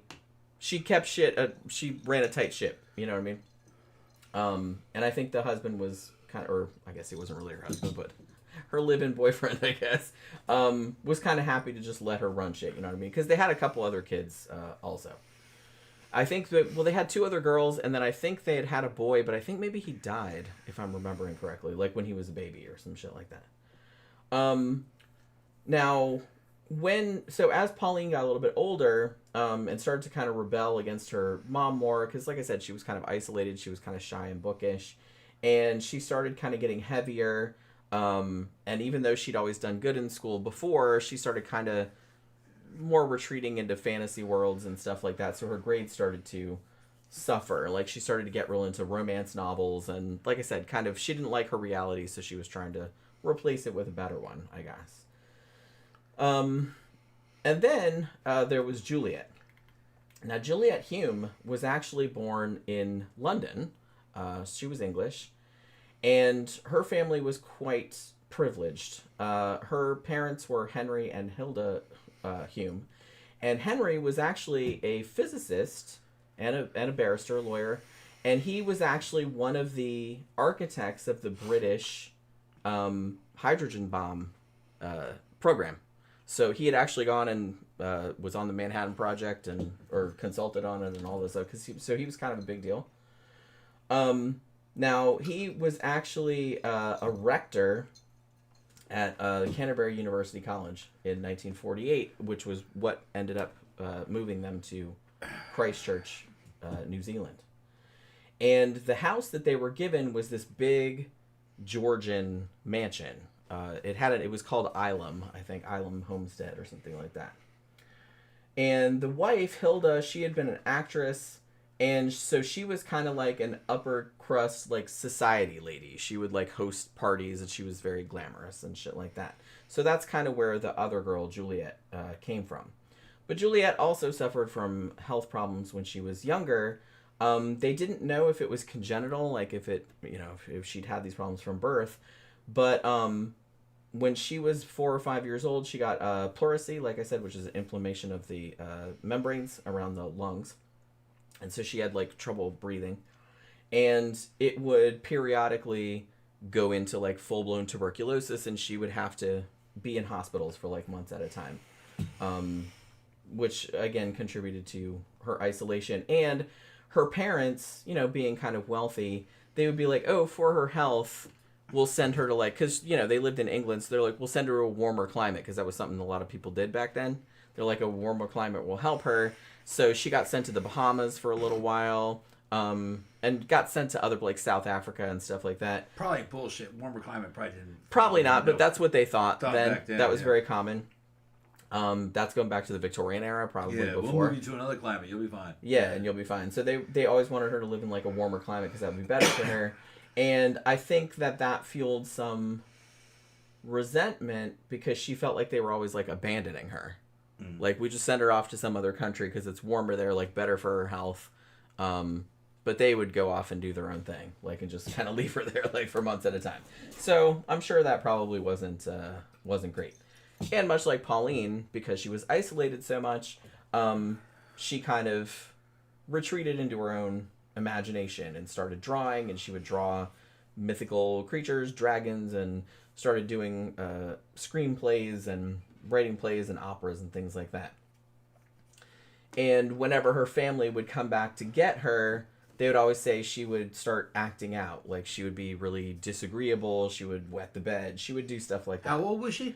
This is kind of ongoing through her childhood. Okay. Because they kept. So she went out way to bed as a teenager. No. Okay. Like, she started developing, like, lung disorders and stuff like that when she was, like, 4 or 5 years old. All right. So she was always being fobbed off, in various hospitals, and was there for a long time, and, like, her parents would just leave her there. So I can see how, if you were a little kid, that would kind of fuck you up. You know what I mean? Because your parents go, oh, this is for the best. Like, bye, see you in 9 months or whatever the fuck. So that'd be a little messed up. I get it. So, so they went to New Zealand because, like I said, the dad ended up getting a job there in 1948. And Juliet was 10 years old then, and started going to Christ College School, and then went to Christchurch Girls High. And like I said, she kind of had a very upper crust, like, English accent, and was very sophisticated, very educated. So that kind of made her stand out a little bit. As I mentioned, there was kind of some shit going on at home that was a little messed up, that actually Juliet ended up finding out about later on, which probably didn't help, was that her mom was banging a dude who was living with them. In the movie Heavenly Creatures, I think they were trying to imply that he was like a colleague or he was her tennis instructor or something. But they started banging. In the movie, they implied that the husband knew about it and was like, well, we're getting divorced anyway, so he was like okay with it that the dude was living there and like banging his wife, but I'm not sure if that's the case. But yeah, so it wasn't great, like what was going on. And I think that to an extent, Juliet had always, despite her resentment of her parents always leaving her in other countries for her health, when she found out, because she walked in on her mom and the lover, whose name was Bill Perry, one time. And she also said later that her mom, like, told her everything. Like, inappropriately. Like, when she was a kid. Oh, your dad's impotent. And so she's, like, sleeping with this other dude. And, yeah, like, told your teenage daughter, like, shit she probably shouldn't. Like I said, a little inappropriate, like, too close of a situation going on there. So I'm sure that probably didn't help either. But yeah, so when she found out they were going to divorce, I think that was kind of a big flip out point for them too. Like I said, her mom had a son with the lover and sort of low key passed it off. I think the husband knew that that wasn't his kid, but I think just for the sake of propriety, like I said, 1950s, they were like, yeah, that's totally my kid, but it totally was not. It was the lover's kid. Now, what ended up happening was that in 1954, Juliet's dad, Henry, had worked at this college for a while, but then there was like some kind of, they made him resign, essentially. They were going to fire him, but they're like, well, to keep your dignity, you can resign and we'll pretend it was your idea or whatever. And I looked up like why.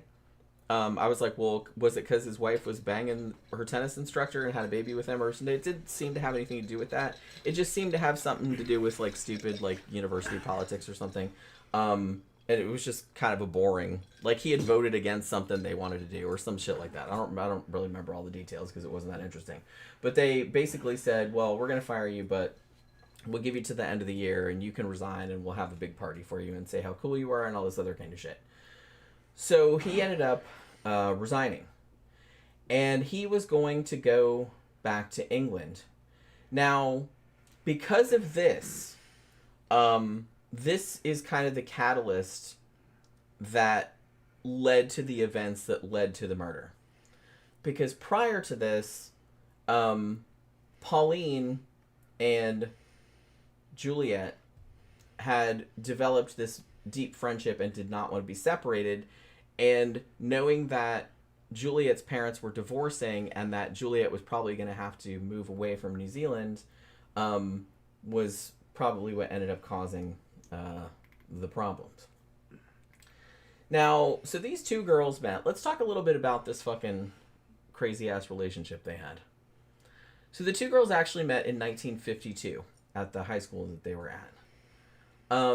And because they both had to sit out PE because of their various health issues, they kind of just ended up talking. And they were both real interested in, like, poetry and art and things like that. So they bonded over that as well.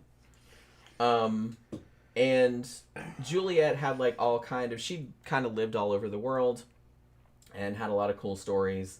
And so, they got, like, real into, like, telling each other that. And like I said, Pauline seemed to see Juliet as like very glamorous, like a movie star, and they kind of fell in like pretty quickly and had a lot in common, so they started talking. And I guess because they decided that their real lives were kind of sucky and that people didn't appreciate them. And actually, this is kind of funny because I think Pauline even said in almost these words, like in her diary, that people did not appreciate their genius, which I thought was kind of funny. Like, what an edgelordy thing. Yeah, that's such a teenager thing to say. Yeah, you don't appreciate our genius. No one appreciates our genius. Yeah. So they basically decided they were just going to retreat it as much as possible into this entire fantasy world they'd created. So they started skipping school, and they would, go read poetry to each other, and they would sleep over each other's houses. Usually Pauline would go over to Island because, like I said, it was a big mansion. And honestly, at least until all the divorce shit started happening and all the affair and everything, Juliet's parents seemed perfectly happy to have Pauline there. They were actually glad that Juliet had a close friend and that she was hanging out and seemed interested in something, which she hadn't had up until then. So for a while, they thought it was that it was good for her until it started getting a little too intense and they started getting weirded out by it. You know what I mean? So the world that they thought up was not just a fantasy, really. It was a whole fucking theology, pretty much. They were not fans of Christians. I think this might have been from one of Pauline's diaries, where she said this place they invented, which they called the Fourth World, was better than heaven because there were no Christians there, which I thought was so they're going all L. Ron Hubbard. They're becoming Scientologists. Pretty much. Although with some Game of Thrones kind of shit thrown in there because it was very much a fantasy kingdom with like castles and kings and princes and so it was all that other L. kind Ron of Hubbard stuff. / Labyrinth. I mean, pretty much. It was like that. Goblin King, take me away. Yeah, and actually, that's kind of interesting you bring that up. Because Jennifer Connelly's character in Labyrinth is kind of along these lines. And now I'm kind of wondering, because she was kind of the same. She would dress up and go, because she didn't really like the reality she was in. And so she came up with this whole fantasy world, which ended up being real, like in the movie. If any of our listeners here have never seen Labyrinth, see fucking Labyrinth. If you have a young daughter, fucking have her watch Labyrinth. Because Labyrinth is an instruction manual for a young girl on how to deal with dudes. Okay? It's not obvious that's what it's about. But if you realize that it's about a girl who goes into a fantasy world and she's surrounded basically by nothing but male characters, all of them ineffectual. And she's in the pursuit of trying to get a baby from a hot motherfucker who's a sorcerer played by David Bowie. When you understand it, it is exactly what it is. But the lesson to be learned it's kind of like Alice in Wonderland, and for girls, and it's. It's a puzzle, how to deal with dudes and how to get the baby. And if the dude that has the baby has no power over you. All right? And mostly the power that he has is power that you've given him through your imagination. But a very good movie. And you don't have to understand it for what it is, just you could have fun just watching it. I remember when I was in high school when it came out. I was a David Bowie fan. I just loved the movie. I didn't realize it at 17 that it was a movie about how to deal with dudes when you're a teenage girl. I mean, it is. But you don't have to take that away from it because it's just like a fun fantasy. But I think it hits different if you're a teenage girl because I'm almost exactly the same age as Jennifer Connelly. So when she was about 17, 18 when she made the movie. I think she was 16. 16. She's cute as a bug. And she does a great job, and it's a musical, and David Bowie fucking does sings some songs in it, and it's good. It's real good. It's an enjoyable movie. We haven't seen it in a while. I wouldn't mind getting drunk and watching fucking Labyrinth. We can watch it tonight if you want. It's too late, after man. the show. For sleep. It's not late. It's only 9:00. Yeah. Okay. Well, how much is left on the show? I'm not staying until 1 o'clock in the morning. I'm not staying until 1 o'clock in the morning. Amanda says Labyrinth is a great movie. And as a woman, I can confirm, yes, Jareth is hot. Oh, yeah. What's that? Smoking hot. Jareth is hot. She has this fantasy of me and Jareth with those pants. And it has to be the pants. Yeah, she says that. And the hair. And the glass balls. These women, they're always going to come up. Glass balls and a snake comes out of the balls. I know, right? Ain't that some shit? Snakes always come out of balls. Yeah. Yeah. It's a lot of imagery. And a it's lot of like, symbolism in the fucking yeah, movie. like I said, it's a lot not. of symbolism. It's kind of lost on you if you're just like a kid or whatever. But Yeah. when you're an adult, you're like, wow, holy crap. Okay. Yeah.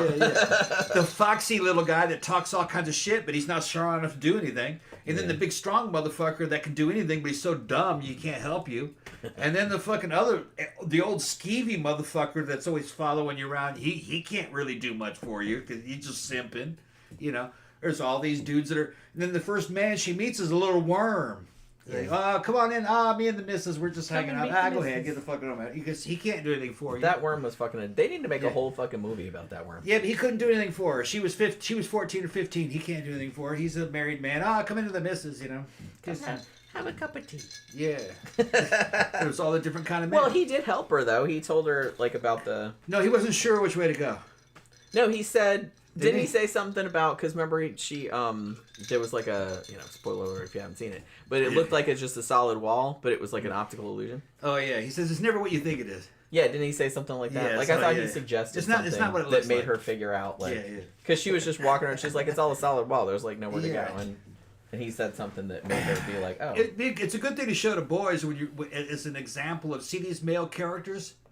Don't fall into these categories right here. You know. yeah. Fucking because Like I those said, stereotypes actually exist. it's just a fun fantasy too, Yeah, but like yeah. there is like a deeper Yeah, subtext to it for sure. And it's funny, like I said, it's funny that you brought that character up because these girls did kind of give me that vibe. yeah. Like I don't think they were delusional enough to be like, I want the Goblin King to come take my baby brother away because I'm sick of babysitting his Yeah, and then his loud ass. then you give me the baby in those Yeah. pants. Yeah. in those pants. Yeah, and she meets him at the club with all these evil women who can fucking snatch men and shit like that, and fucking she gets scared because hey, it's for real now. You're in here with the adults. Okay, you're gonna have to give it up. But so it's a beautiful movie, really. I love Labyrinth. I've seen it a million times. Yeah. Camp Guy was saying, is this one with Tom Cruise? I don't think it is. No, that's Legend. No, yeah.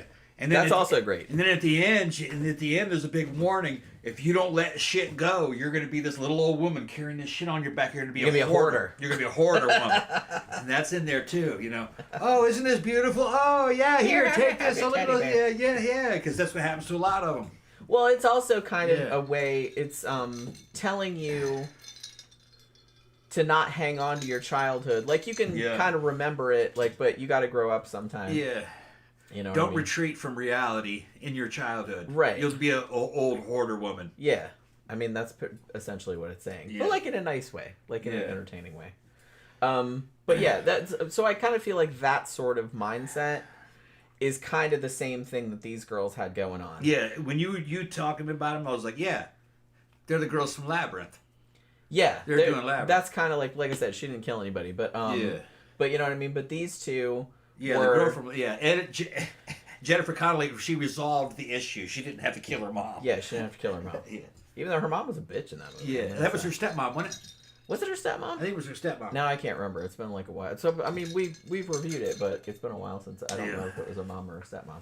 But she had a similar kind of thing where she's like, "Man, my mom sucks and made me do this and that." The other thing won't let me run around on the moors and in my outfit and like recite poetry and whatnot. So yeah, it was a similar kind of thing.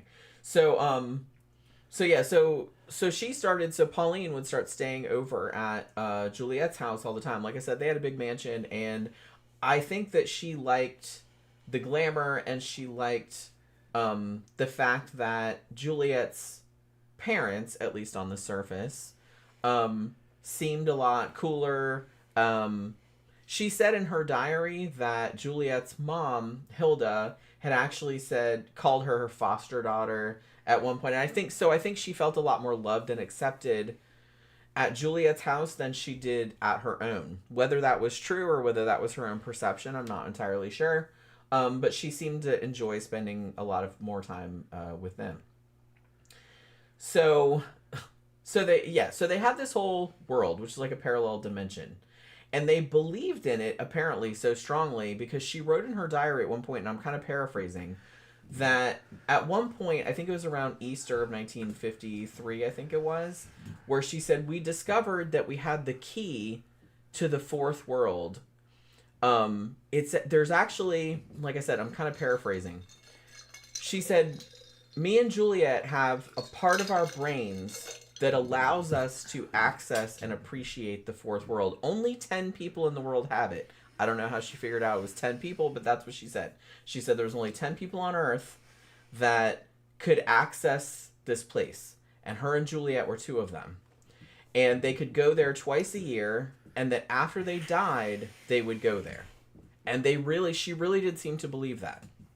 So, on some level, she was kind of delusional, because she did seem to really believe that this place, I don't know if she thought it was real, or if it was just like another dimension that they had access to, maybe. I don't know. But they had their own theology set up about it, and it's kind of funny because a lot of the people that they considered saints in this pantheon were celebrities that they liked. Probably the main one being Mario Lanza, who was a very famous tenor. He was an opera singer, and they were both like big fans of his, and had his records and everything. And so he was like kind of the main saint in their pantheon of saints. And there was also some other, I think like Pauline was real into Orson Welles. So I don't know if he was a saint there, but like he was kind of up in there too. High Desert said he's Gen X. He's never seen Labyrinth. He thought it was just about Muppets. No.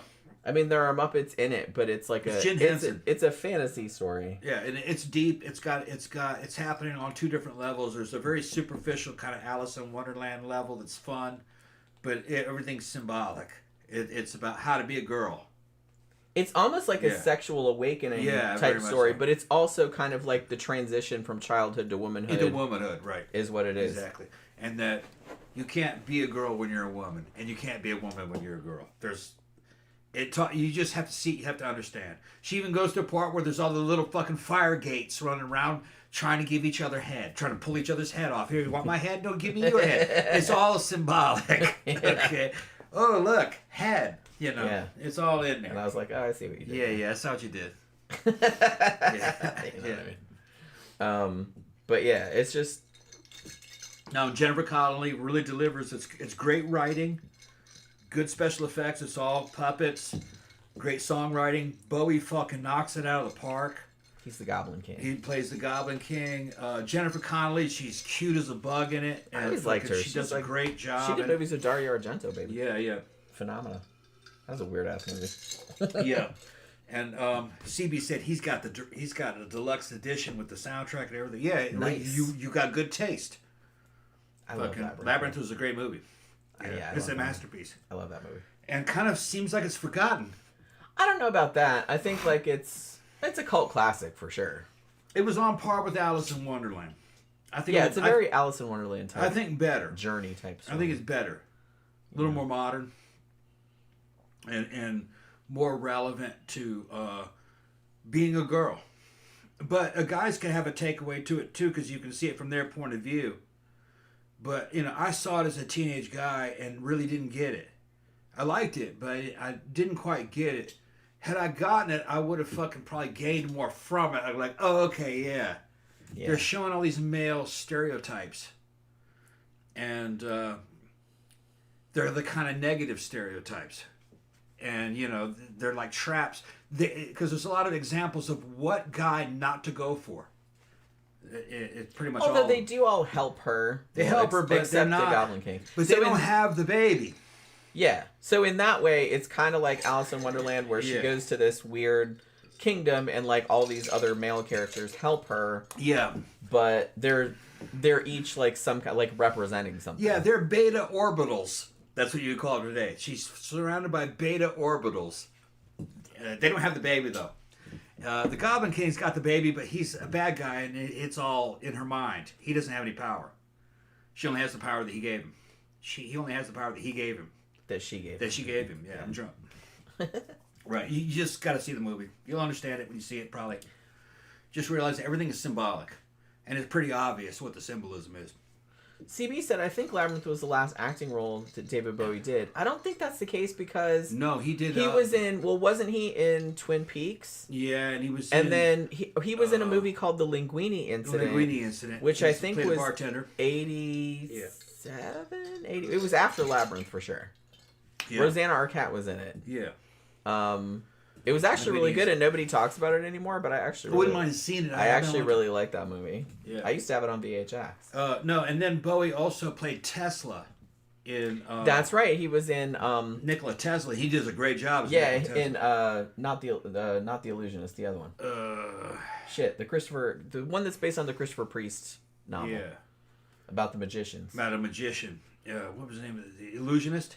No, there was another one that came out that was called The Illusionist Yeah. the same year, but it was the other one. Bowie plays Nikola Prestige, The Prestige. Thank you. The Prestige. Thank That's what you. he plays. Thank you, Play Campbell. Nikola Tesla. Yeah, he plays Tesla. And he makes an invention for this magician to make all kinds of money. But He was in The Hunger too, but that Yeah. was before Labyrinth. That was Yeah. 83.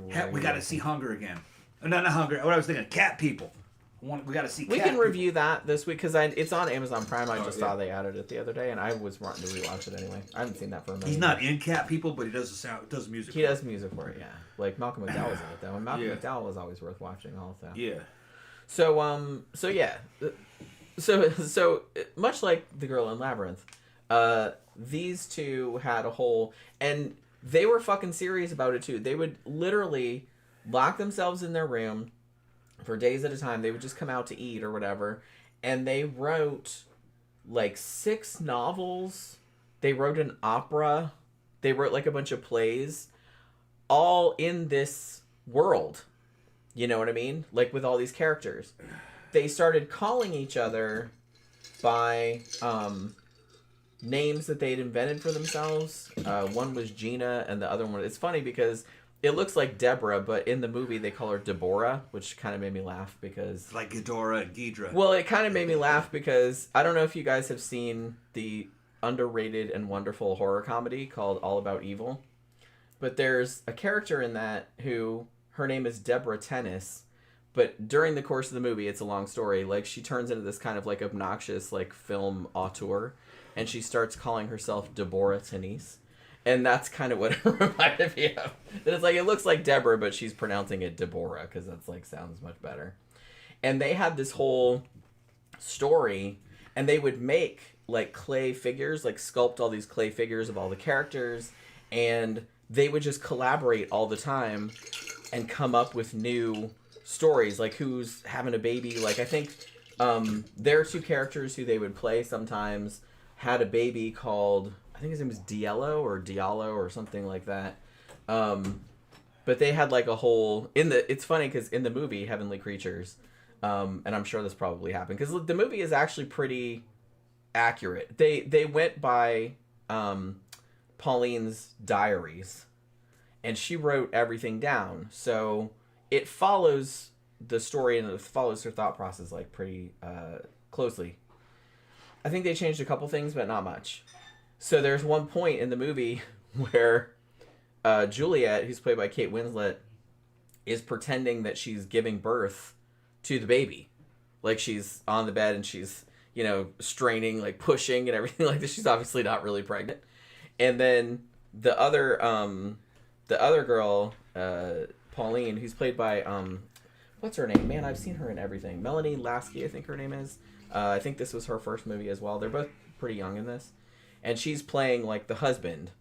And so she's, like, down there at the end, like, catching, and it's like a pillow, obviously, that comes out at the end. And it's like, we're going to name him Diallo or whatever. And it's like, oh, I love you so much, and all this other kind of stuff. So they were, like, completely invested in this fantasy, and they would play act scenes, like, as characters. In the movie, they portrayed it, because every now and then in the movie, they have it, like, they go into this world, and it goes all fantasy, like, there's giant butterflies and shit like that, like, very Alice in Wonderland kind of. And, but everybody else in the fourth world, which I think they also called the kingdom of, I think it's Barovnia is what they called it. And they were, like, princesses there. So all the characters would be, like, life-size, like, clay figures in the movie. Because that's how they made them, like, they sculpted them. And obviously a lot of the characters were based on their actual family and stuff like that, but fantasy versions, you know? Because I think at one point, Pauline tells somebody else, oh yeah, this is so-and-so, some character they invented. She's sleeping with her tennis instructor or something like that. Much like Juliet's real mother was. So yeah, so they were filtering and, like, stuff with their real life. But obviously they were making it, like, more into fantasy. And it's weird because at first, it seemed like an escape for them. And they just couldn't wait to like hang out together and come up with new plot lines and come up with like they would even tell Juliet's mom about it, and Juliet's mom was actually pretty supportive. She's like, "Oh, what are your characters up to today?" And she's, "Oh, we're thinking of making them have a baby, or they're going to do this and that and the other thing." And so she was initially like kind of supportive about it until it started getting weird later on, because as time went on, the fantasy started getting like more and more violent. Like the kid that they wrote into the story started becoming like this miscreant that was like real into like executing people. And like there was then like all these wars and shit would start, whereas prior to that it was just kind of like this idyllic like kind of fantasy land. But yeah, so they came up with all of this fucking shit, and they wrote a bunch of novels based in this world, and they would just spend hours and hours just immersed in it. Now, as time went on, like I said, at first, I think the parents were okay with it. Like I said, they spent a lot of time at each other's houses. They would do sleepovers.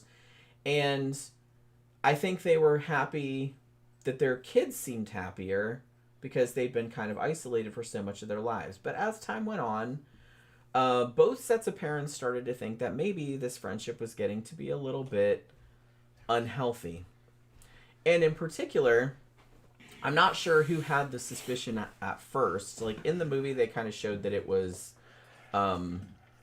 Juliet's dad, but I don't know if that's really the case. But one of them or all of them started to suspect that maybe their relationship was becoming quote unquote unnatural, as in they thought they were having sex with each other.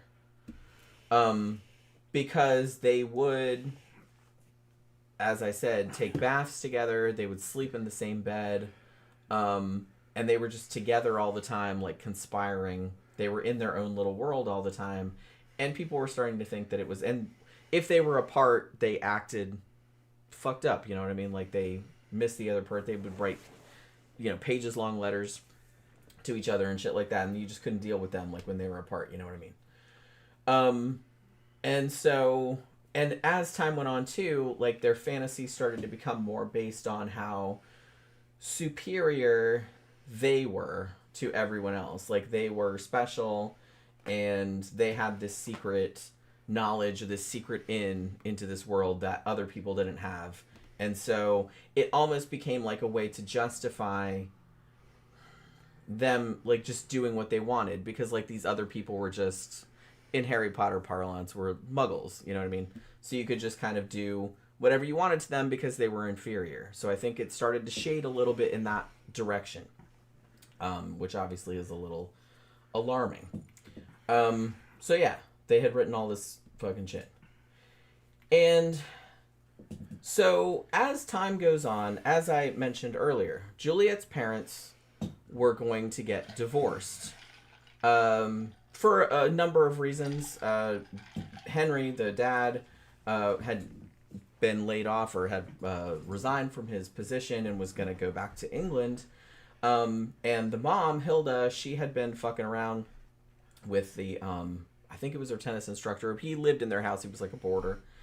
And they had a baby together, and they had tried to pass it off as the husband's baby and all this other kind of shit. But of course the husband knew about it.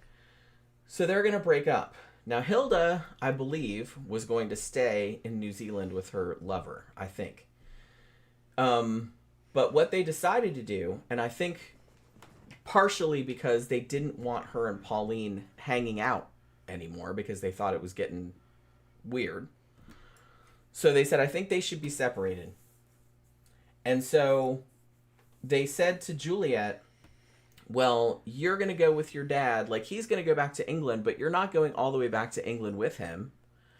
We're going to leave you in South Africa for your health, like I said, because it's a warmer climate there. Why she couldn't just stay in New Zealand, I don't know. Like I said, I think they wanted to separate the two girls at this point, because they thought that something gay was going on. I'm pretty sure that's might have been the only reason. Like I said, it was an unhealthy friendship. Why would they worry about what 15-year-old girls are doing? Well, I guess because, well, they were acting up, for sure. Pauline, in particular, she had been doing good in school, but then she started doing shitty in school. She lost a bunch of weight. They couldn't really get her to do anything. She was getting real rebellious. She was sneaking out, having sex with boys. Yeah. She was just kind of getting uncontrollable. And like I said, whenever the two of them were apart, they were even worse. They would like act even worse because they couldn't wait to get back to one another. Yeah. There was a time during their friendship where Juliet had got tuberculosis again and had to be in a sanitarium, like a hospital, for a long time, and no one could come and visit. And the two of them were just impossible. They were just, you know what I mean? They just couldn't. You couldn't deal with them. I sneeze and she thinks she has to leave. You don't have to leave. I know. She doesn't like it. She gets like incensed. She's like, "How dare you?" Well, it's funny because if he's sitting on the bed, she'll be sitting on the end of the bed, and then he's sitting up here. Yeah. And if he goes back like that to sneeze, she's like, "No, fuck out!" And she jumps off the bed and like runs like I'm gonna explode. No, Daddy's gonna blow up. Yeah. She'll come back like after. She'll be right back. Yeah, you're right there. Where are you going? Then she's going there and make love to Spot. Okay, go ahead. She sneezes. Now she comes right back. But I don't know if she understands that it's the same thing. It's the same thing you do. It's not as loud when she does it. Yeah, same thing you do. But it does upset her. Yeah. Amanda said, "Is that baby Pookie?" Yes, it is. Yeah, she's. She takes that shit personally. She does. She really does not like when Daddy sneezes. No. She doesn't really care when I sneeze. She'll kind of give me a dirty look, but she doesn't run away. You guys have to understand. If I'm in this house. She is fucking all over me. Oh, she is a daddy's girl, big time. And everything I do, she's constantly. If I start working on something and I'm working on motorcycle parts, she's, what? What are you doing? Oh, no. And she has an opinion about it. It's constant. It's funny. She thinks she's my child. Well, yeah. She's like, "What are you doing?" Yeah. And then she has like the most expressive face of any. We had cat. Raised her since she was a little baby, so she does. And she got abandoned by her mama. Like yeah, so she thinks I'm her daddy, you know, and she got to be involved, wondering what I'm doing and judging. She judges me. She does, yeah. It's hilarious. Because she'll make a face. She'll like I said, she'll give you a stink face if you're doing something she doesn't like, and it's very obvious. She's like. She makes she looks in a mad face. Like if I don't brush her right or something like that, she'll rear back and like look at me like, "The fuck you She's doing?" the most humanoid cat I've had. Yeah. Yeah, and I've had lots of cats through my life, and they're all pretty smart, like to a greater or lesser degree. But she's like the smartest and most human-like cat that we've ever had. Like she has very clear human facial expressions. Yeah. Fuck. She gets real indignant over shit. She's like, "I can't believe that shit. I can't believe you just did that." Yeah. Yeah, she definitely gives you that kind of face. Yeah. It's pretty fucking funny. Oh, Amanda asked how Beijing was doing. Oh, she's doing good. She's good, yeah. She's an older lady now. Old lady, yeah. But she's 17 and but man, she's still plugging along. You know. Yeah. She's actually feeling a lot better. Been giving her some yogurt so her tummy's been a lot better. Because she was throwing up a lot and stuff, but she hasn't really been doing that much. I think the last time she threw up was when you were gone visiting your cousin. Like, she threw up one time, like, I think the day after you left, and I cleaned it up, but she didn't throw up anymore after that. So, yeah.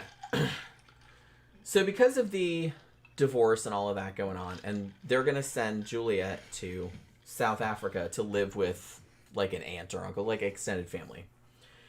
And the two girls are inconsolable. They're like, we always said we never wanted to be separated. And for a while, Pauline was like, well, maybe, I can go with you guys. And it seemed like, I'm not really sure, but Pauline seemed to say in her diary that she thought that Juliet's parents would be okay with her going with Juliet. But I don't know if that was just her being delusional. Because like I said, she seemed to think that Juliet's parents were a lot better than her parents. But I think Juliet's parents were also kind of worried about their friendship and were trying to separate them also. And I don't think that Pauline realized that at the time. So she was kind of at first saying, well, they could let me go. She's like, oh, my mom. And then she, went to her mom. Honorah, and was kind of like, I want to go with them, and she's like, absolutely not. It's like, you're 15 years old, you're not going anywhere. You're just a kid. And she's like, you can't go. And so then at first, they were kind of plotting, well, we'll just run away together. So the first thing they did was they tried to steal some shit. Like, they were trying to get together enough money for fare, like, to get their big plan. If this would, I mean, they're 15, right? Their big plan was they were going to get a ship or something like that, get the fare for it, and then they were going to go to Hollywood with all of their writings. And as soon as they got to Hollywood, everyone would immediately recognize what amazing geniuses they were and would want to make movies of their novels immediately and, of course, put them in the starring roles. Oh, yeah, that always happens. Yeah. That always happens. And they didn't, at least Pauline genuinely seemed to believe that. Yeah. I don't know about Juliet because, like I said, they don't have her diaries. They do have Pauline's. Hey, I want to say something. Okay. In this era, their fantasies are I would say kind of typical for teenage people. Yeah, it's not that weird. That you could, we're going to be big stars. Yeah. It's a common... Here's the weird thing. It's a common fantasy. You should have people like this now, that age, that have access to YouTube and the technology to make the movies themselves. Where are they? You know what I mean? Well, I'm not seeing fucking 16, 17-year-old online creators making really cool shit. You would think that maybe they could. They're probably out. Well, I'm sure they're out there. It's just that we don't really see that because we're not the target demographic. I would think that through the algorithms, they would kind of like that they would start being noticed. Where are these real young creators? Because I look back at it, Grabters is in there, man. Fucking our old fucking crew back in high school. If we'd had today's technology, you think that we could have made something that would at least register in the internet. But maybe just world doesn't work that way. Even with internet, like I said, there's too much. You're competing against too much. There's too much. Like I said, it's all nowadays. It's all about demographics, and if you're not in the target demographic, you are probably never even going to see that. Because, like I said, there's some channels out there. There's some influencers and shit like that, like on TikTok, who I've never heard of. But they have like millions of followers. But I'm not the target demographic. Like it's like a teenager or it's like a mom influencer or something like that. I work for a momfluencer. So I kind of found out a little bit about that scene. But it's like I'm not the target audience for that. So obviously I'm not going to know about it. But millions of people do. And here's the weird thing. It's just everything's very diffuse. Me and Jen are in the local club scene here in Central Florida around Orlando. We've seen the numbers, okay? There's, for some reason, our biggest nights that we are 80s Gen X sounding fucking nights with music, you know what I mean? And that's when most people show up. And it's not Gen Xers. It's some Gen Xers, but not all. Yeah, a lot of younger people. It's a lot of younger people. And they love that music from that era. And some of the new music that's coming out sounds like that. Yeah. I fucking love it. Especially the stuff in like the goth bands and stuff like that. A lot of the newer goth bands sound a lot like 80s bands. Love Korine. Korine. I think they're from Portland, aren't they? I can't remember. They said where they were from. Had they come out in fucking 85 or 86, they'd have been at the top of the fucking charts. Oh, yeah, big time. Yeah, and I met them fucking at one of we met them at Absolution Absolution Fest a couple years ago. They were fucking great. And I found them online first. Corey, check it out. And, but yeah, if you like 80s synth pop, you will be totally into synth that. Pop, and it's like a dark wave synth pop, kind of like Tears for Fears, kind of. And what would be another good? Maybe kind of like Tears for Fears. Yeah, Tears for Fearsy. Maybe a slight erasure. Slightly, but not quite as poppy as that. A little bit like fucking New Order. A little bit, kind of like that kind of ballpark. Yeah. And I was just like, like the sound that those dudes do, just drop dead gorgeous from the Gen X fucking point of view. And they got a lot of young fans. And they don't really consider it retro. Well, no, because they weren't around They weren't around the first time. I'm going like, So, like I Man. said, to them, which actually is kind of cool. I thought it was kind of cool. They didn't grow up with that music. They just grew up in a world where all music from all eras was just equally available. So it's like, I think the time that it came from isn't quite as important as it used to be. What's important is the sound. Yeah. They don't really care about when it came from. So I don't think they care that it's like, oh my god, that sounds just like something from 1985. They're just like, oh, whatever. It's just, it's good the way it is, you know? Yeah. So it's like, so I kind of think that that's probably all it is. But yeah, it's like a lot of the new bands, particularly a lot of the new goth bands and stuff like that, like I'm thinking of like Twin Tribes or French Police or bands like that, they sound a lot like 80s era goth post-punk death rock kind of bands, which and it's because it's just so danceable. But they weren't alive when when that music came out the first time. It's funny, you have young people that are having nostalgic feelings for a time that they didn't live in. But this last week, I'm sure the Germans have a word for that. that. I said there was a German word for it, but I don't remember. I'm going to ask Grok. They have a word for everything. That's what it is. That's so cool. But this last goth night that we did, not a lot of goth people showed up, but a lot of the fucking people from the 80s crowd showed up. So Dimitri, he mixed in. He was doing 80s covers from goth bands. Yeah. And fucking, he said he never got so much positive feedback from that fucking night. And I was like, yeah, it's because the new goth music isn't as danceable.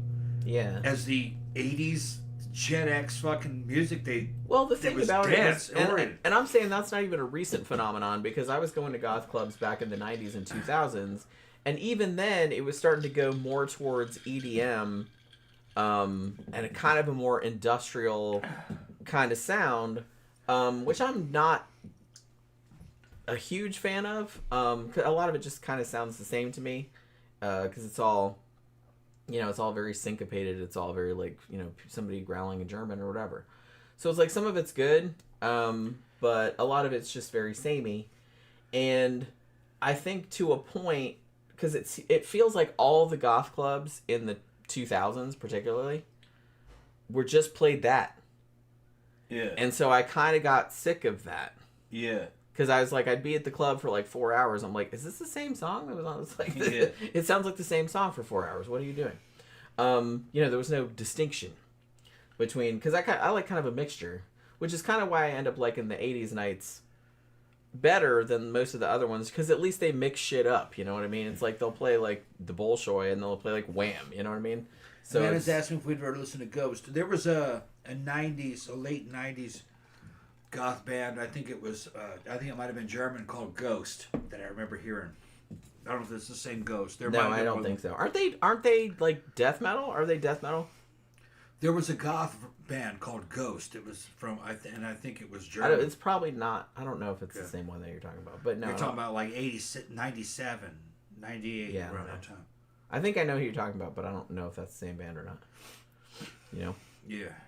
All right, so where was I? Let me get to, you go ahead, because we're getting right to the murder. We're getting to the murder. We're getting to good stuff. Hey, everybody's having a good time. We're out there drinking, talking about these crazy crazy fucking girls, labyrinth bitches that are gonna murder their mom. Look, I'm all about, if your life kind of sucks, I don't begrudge people like wanting to escape into another world, whether it's through video games or writing a novel or whatever the fuck you want to do. There's nothing wrong with that.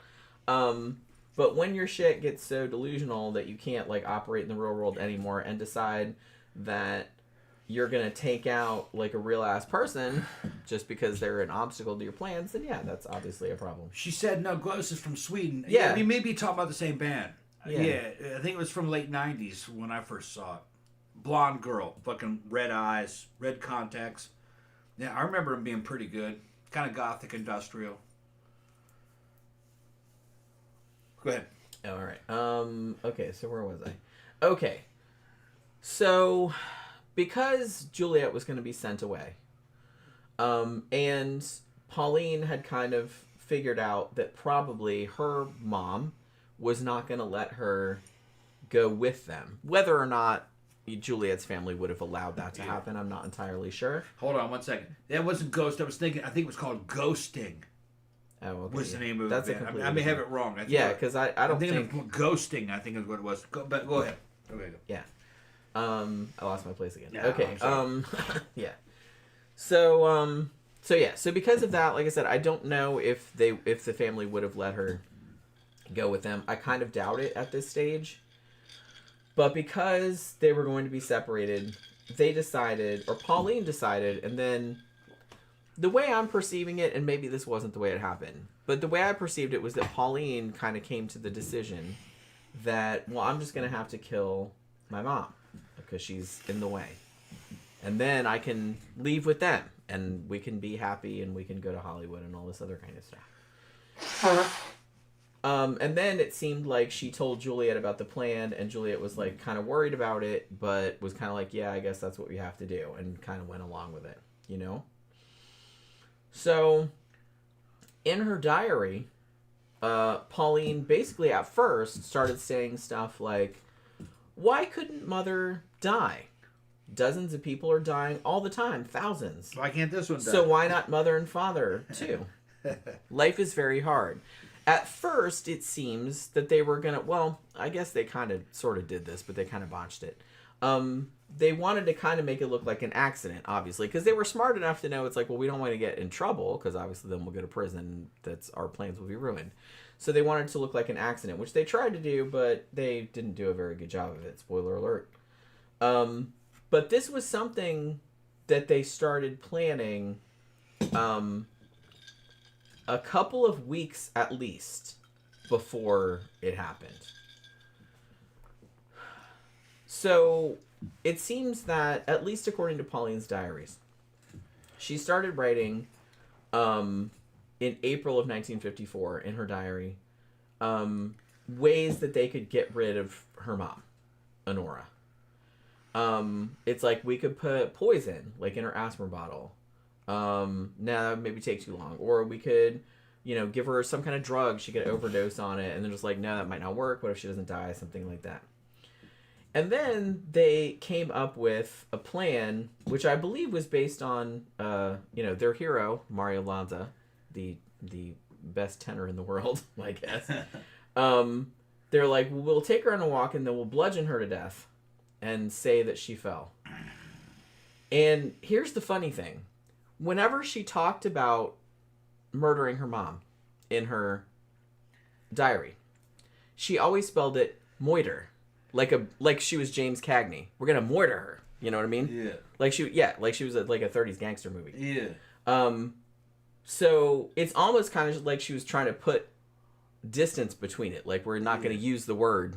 I don't know why she thought she was gonna get away with, but I don't know if they thought that was cute or I don't know. But she always spelled it like that, like she was James Cagney, which I thought was kind of funny. So evidently, I don't think they showed this in the movie, but apparently they practiced for a little while because then they decided they weren't sure what weapon they were going to use, but they decided, yeah, we're going to bludgeon her and then we'll pretend that she fell and it'll look like an accident. So they started practicing like on chickens and stuff, like killing chickens, like hitting them with various things to see like what would cause the most damage or whatever. May 20th, 1954, Pauline wrote a diary entry. The plan is set. Mother must die for our love. Then a couple days later, she wrote, Saints approve. The fourth world awaits. And like I said, you can read her diaries online. It's all pretty much in the public record, far as I know. Like, there's a lot of it online. And there's absolutely no doubt that she planned this for several weeks ahead of time. Very, very meticulously. I don't know. Like I said, she was really intelligent, but she wasn't intelligent enough to, like, don't write down when you're going to murder somebody. Because they're going to find that shit. Like, they found it, like, the next day. Well, she's not experienced. She's a kid. Intelligence. See, this is what happens. Like, yeah. And it's just like, one, I'm old. Two, I watch a lot of true crime. And I know this is kind of fucked up, but I'm sure you guys do this too. You watch a true crime thing, you don't want the people to get away with shit, obviously. But it's like, you see a criminal and they do some dumbass shit and you're just like, rookie mistake. Like, what are you fucking doing? Like, why? I don't understand. So, it's the same kind of thing. If you're going to murder somebody, They'll fucking write it in your diary. Jesus Christ. That's one of the first places they're going to look. It's just kind of, and the same thing I was saying the other day, it's just a lot of dumb motherfuckers get caught because, especially if it's kind of a conspiracy plot, like with a couple family members or something, they're texting each other about it. Well, they'll never look at this. This is private. They can pull that. All they got to do is subpoena the fucking phone carrier, dumbass. They'll never look they at can my shit. read It's all private. of your shit. That wouldn't be right. The fucking They'll read all of your shit. BTK thought the cops had to tell him the truth. Okay, Like, that's just... who told you that? I don't know what fantasy world you're living in. The cops don't have to tell you the truth. They can lie to you all day long. Yeah. That's dumb. You thought they were the forces of good, so therefore they got to tell The them the funny truth. thing to me is that BTK, like, absolutely concept of thought good the is cops not were, what you like, think on it the is. same side as him. Yeah. Because he was, like, just some low-level dog catcher, your grass is too long, motherfucker. Yeah. And he thought, well, we're both on the side of law and order. So Yeah. why would they, like, we're on the same team. Yeah, you're the good Why guys. would you fuck me over? You have certain Hilarious. rules. That's No. hilarious to me. That's not how good works. That he actually, it's like, bitch, you're a serial killer. The main purpose of good is to destroy evil. Okay? You have to look at it that way. Good cannot tolerate evil. It will kill it. And if it has to lie, cheat, and steal to do it, it will do it. Because you're destroying evil. You can't have evil. Yeah. Evil is... I mean, there's under laws and control. stuff like that, but it's just kind of like Yeah. cops can absolutely. I think this is Yeah. a misnomer. I think some people maybe it's from old movies and Yeah. stuff. Cops can absolutely lie to you Oh, yeah. to get you to confess Hell or like yeah. to say, yeah, they don't have to tell you the truth. That is absolutely not the case. They don't have to tell you they're a cop. That's a big misconception. Yep. They can tell you. I've seen shows where they'd go in there and say, we have this evidence and that. They don't have that. Look, I'm an ex... They're just trying to scare you I'm into an confessing. ex-airborne infantry recon fucking soldier. I was trained by fucking Army Rangers, my fucking friends and relatives in Special Forces up in Delta, fucking Task Force 160. Don't for one fucking second think as a soldier your job is to fight fair. This is some fucking crazy shit. No, you fight dirty. That's what special operations and fucking everything is all about. Dropping a bomb on a dude running, he's got a rifle, is not fair. It just isn't. But that's how war is. You know, it's about taking your strengths and pitting them against the weaknesses of your enemies. But I just have this weird feeling like that's not a fair fight. No fight is a fair fight.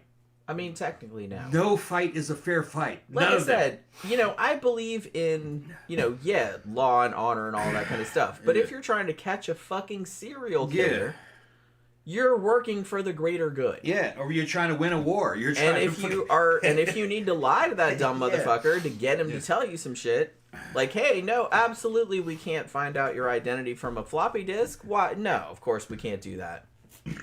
Of course they can.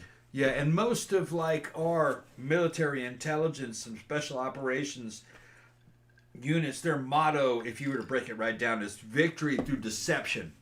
We win by lying, basically. We win by fooling you. And that's just, it's funny, civilians don't really have that. But there's no such thing as a fair fight. Even two dudes fighting with fists, one of those guys is bigger than the other, or he's trained more, or faster than the other. No fights are fair. None of them. We got a super chat from Papa. Thank you very much. What's up, Papa? How you doing, bro? Where you been, bro? What does BTK think about this girl writing this all down in her diary? Well, See, that's what I kind of want. Hold on. I'll get BTK. Yeah, get his little bobblehead over here. Well, she's just a young girl, and, she's not a minotaur like me. I would have known better, But I'll tell you one thing. She is cute. Hot little ass on her. I'd love to have done a photo shoot. Yeah, that's on brand. Yeah. Yeah, I don't like I said, just a tip. Don't write your fucking crimes down. Because listen to this shit. So it's not, like I said, all of her diaries, as far as I know, are out there. You can find them. Here's a choice little quote. We practically finished our books today, and our main idea for the day was to moiter mother. That's what she always says. This notion is not a new one, but this time it is a definite plan which we intend to carry out. We've worked it out carefully and are both thrilled by the idea. Naturally, we feel a trifle nervous, but the pleasure of anticipation is great. I shall not write the plan down here, as I shall write it up when we carry it out, I hope. She wrote that in her diary, which they found the day after the murder. She also wrote, Deborah rang. That's, It's Deborah. that's Juliet. Yeah. And we decided to use a rock in a stocking rather than a sandbag. So they'd been discussing how they were going to bludgeon her mom for a while. We discussed the moiter fully. I feel very keyed up, as though I were planning a surprise party. That's what she said. Mother has fallen in with everything beautifully, and the happy event is to take place tomorrow afternoon. So next time I write in this diary, Mother will be dead. How odd, yet how pleasing. That's what she wrote. And on the day that they did it, she wrote at the top, I've seen pictures of it, the day of the happy event. That's what she wrote. These bitches are fucking fantasizing. Yeah, they're fucking in a dream world. So they decided what they were going to do. Like She I said, hated her mom that much. Yeah, well, because her mom was preventing, in her mind, Yeah. I guess, and it was, some of that was realistic, but some of it was probably exaggerated, obviously, was preventing her from staying with Juliet. Because in her mind, she thought that if her mom was gone, then Juliet's family would let her go with Juliet to South Africa. Because Juliet was going to South Africa. Yeah. And they did not want to be separated. Yeah. Which is dumb. They ended up being separated anyway, obviously, after the So murder. she felt no connection to her mom at all, evidently. No. She just thought of her mom as something that was in her way. Wow. In the way of something that she wanted. Didn't have a great relationship, I guess. No. Like I said, it seemed as though they were close when she was little. But as time went on, and especially after she started this very intense friendship with Juliet, she kind of thought of her mom as like an obstacle. She was always like in the way. Yeah. Like her mom was always nagging her, like when you're wouldn't a let her do teenager, this and that. sometimes your Like a lot of parents teenagers have like, that. Oh, you're the worst ever. Like, you won't let me do... Yeah. And a lot of times, you know, the parents are obviously just looking out for their kid. Like, hey, don't do this dumb shit. Like, I did that. Like, they're just trying to look out for you. You know what I mean? Sometimes the parents are shitheads. Like, and I kind of... I get it. Like, but... my mother was like that with her parents, and she never went back. But her parents were kind of shitheads. That's what I mean. Some parents are shitheads. Yeah. I'm not saying the teenager's always wrong in the situation. Yeah. Sometimes the teenager's absolutely correct that their parents are horrible. But most of the time, in a normal family situation, it blows over. Yeah, it usually blows over because teenagers, like I said, they're very, very volatile generally, and it's like a lot of times the parents, even though it seems like, you know, they don't know anything, you know, they've maybe made the same mistakes that you made, and they just don't want to see you do the same dumb shit that they did. I don't know. Like I said, I don't have any kids. I'm kind of an advocate of, to a degree, letting the kid make their own mistakes. I think they will learn better that way. But like I said, that's obviously not tenable in all situations because it's like, you know, you can't like teach somebody, hey, don't hitchhike, and then they get picked up one time and get killed by a serial killer. You know what I mean? So it's like, you can't do that. So you do try to protect them, but... And I understand that some parents are also very overprotective. You know, they don't like the fact that there's a teenager, they're growing up, and it's just like you have to kind of let go and give them some freedom also. But there's, you know, a give and take going on there. So to a degree, I can understand Pauline's frustrations, but I can understand where her parents were coming from too, because from an outsider standpoint, her friendship with Juliet was kind of unhealthy. Like, yeah, it's cool that they had a lot in common, and it's cool that they hung out. It's cool to have a close friend and everything like that. Nobody wants to just be lonely. But they were very seriously codependent. You know, they didn't seem to have any other friends. They didn't really seem to have any other interests. It seemed like they just wanted to be together, like, all the time. And they were just, like, retreating to these fantasy worlds. And that's not great. So, you know, and that's not entirely healthy either. So I'm not saying, I don't think that the parents, and I don't think they went about it in the best way. They probably could have tempered it a bit instead of being so strict about it. I think the fact that they were strict about it might have bitten them in the ass. But you can't really allow that to go on either. I don't know. I can kind of see both sides of the situation. So they decided what they were going to use as a weapon. They're like, well, there was kind of a construction site, like not far from where they were. And there's all these bricks. So they decided they were going to get a brick or like half a brick and put it in like a stocking and hit her with that. Because you could conceal that in your purse. You know, the brick was free. It was like easy to get or whatever. And that's what they're decided. thinking that, oh, this is going to be an easy, just one hit kill. She's going to be quiet and everything instantly. That's not how it's going to work out. It's going to be a long, protracted beating, and she's probably going to say a bunch of shit, and they're not going to feel good about it. What it was. Yeah. Although I will say that they didn't seem to feel too bad about it afterward, even though it was a pretty brutal murder. Fucking bitches. Yeah. So yeah. So what they decided to do, like, prior to Juliet leaving for South Africa, the families decided it would be okay if Pauline stayed with Juliet's family for like 10 days or something like that before she left. It's like, this will give them time to like hang out together. They can say goodbye. You know, maybe it'll all blow over, blah de blah. But during this whole time, they were plotting this murder. And they decided what they were going to do was they were going to go on an outing with the mom, Honorah. And they were just going to go on this hike in Victoria Park. And so the mom, she didn't know what was going on, obviously. So she was just kind of like, oh, my daughter wants to hang out with me again, you know. And like I said, Juliet was always around, so she didn't think that was weird or anything.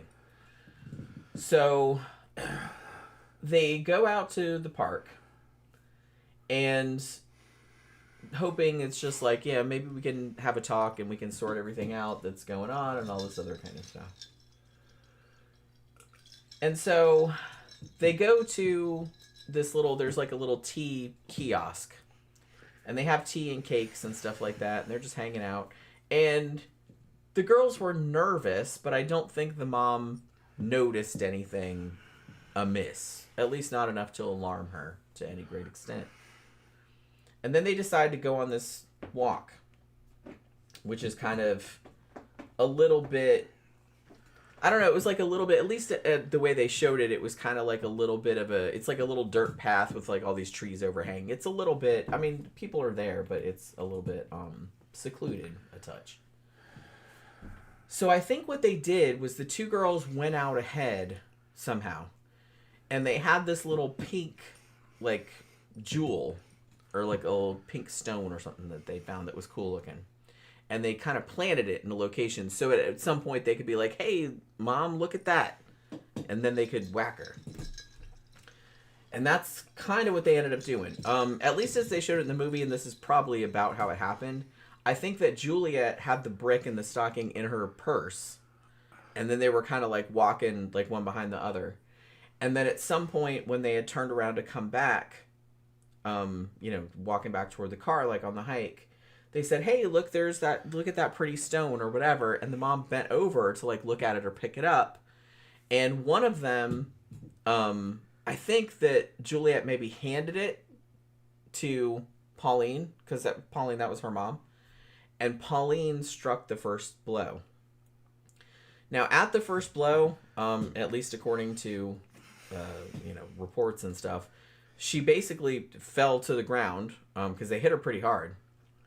And she said something, but then they just kept hitting her. Now, they ended up hitting her about 40 times. They said her skull was just smashed. At some point, the brick came out of the stocking, like while they were whacking her, and then they just picked it up and started doing that. I read that she was they said the way the body was when they found it was her head was pointing kind of downhill. And they said that all of the blood, she'd been completely exsanguinated. Like all of her blood had come out of her body. Yeah. They didn't know what they were doing. They said there was just blood everywhere. Yeah. So they beat this woman to death. They just Poor woman. But they battered her skull Yeah. with a fucking brick. Okay, this is not how you do it. Don't give people tips. I'm just saying. The best way I've ever seen for blunt force trauma, taking somebody out in a single blow, was a video I got sent recently of those Russian mercenaries. What do you call them? Fucking Wagner group.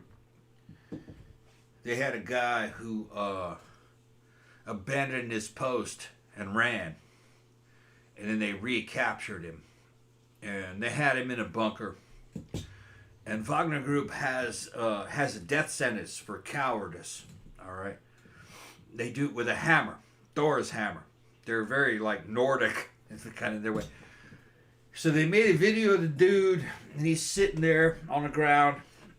I think he was handcuffed, but he was in like a lotus position with his legs folded, and he's giving his confession in Russian.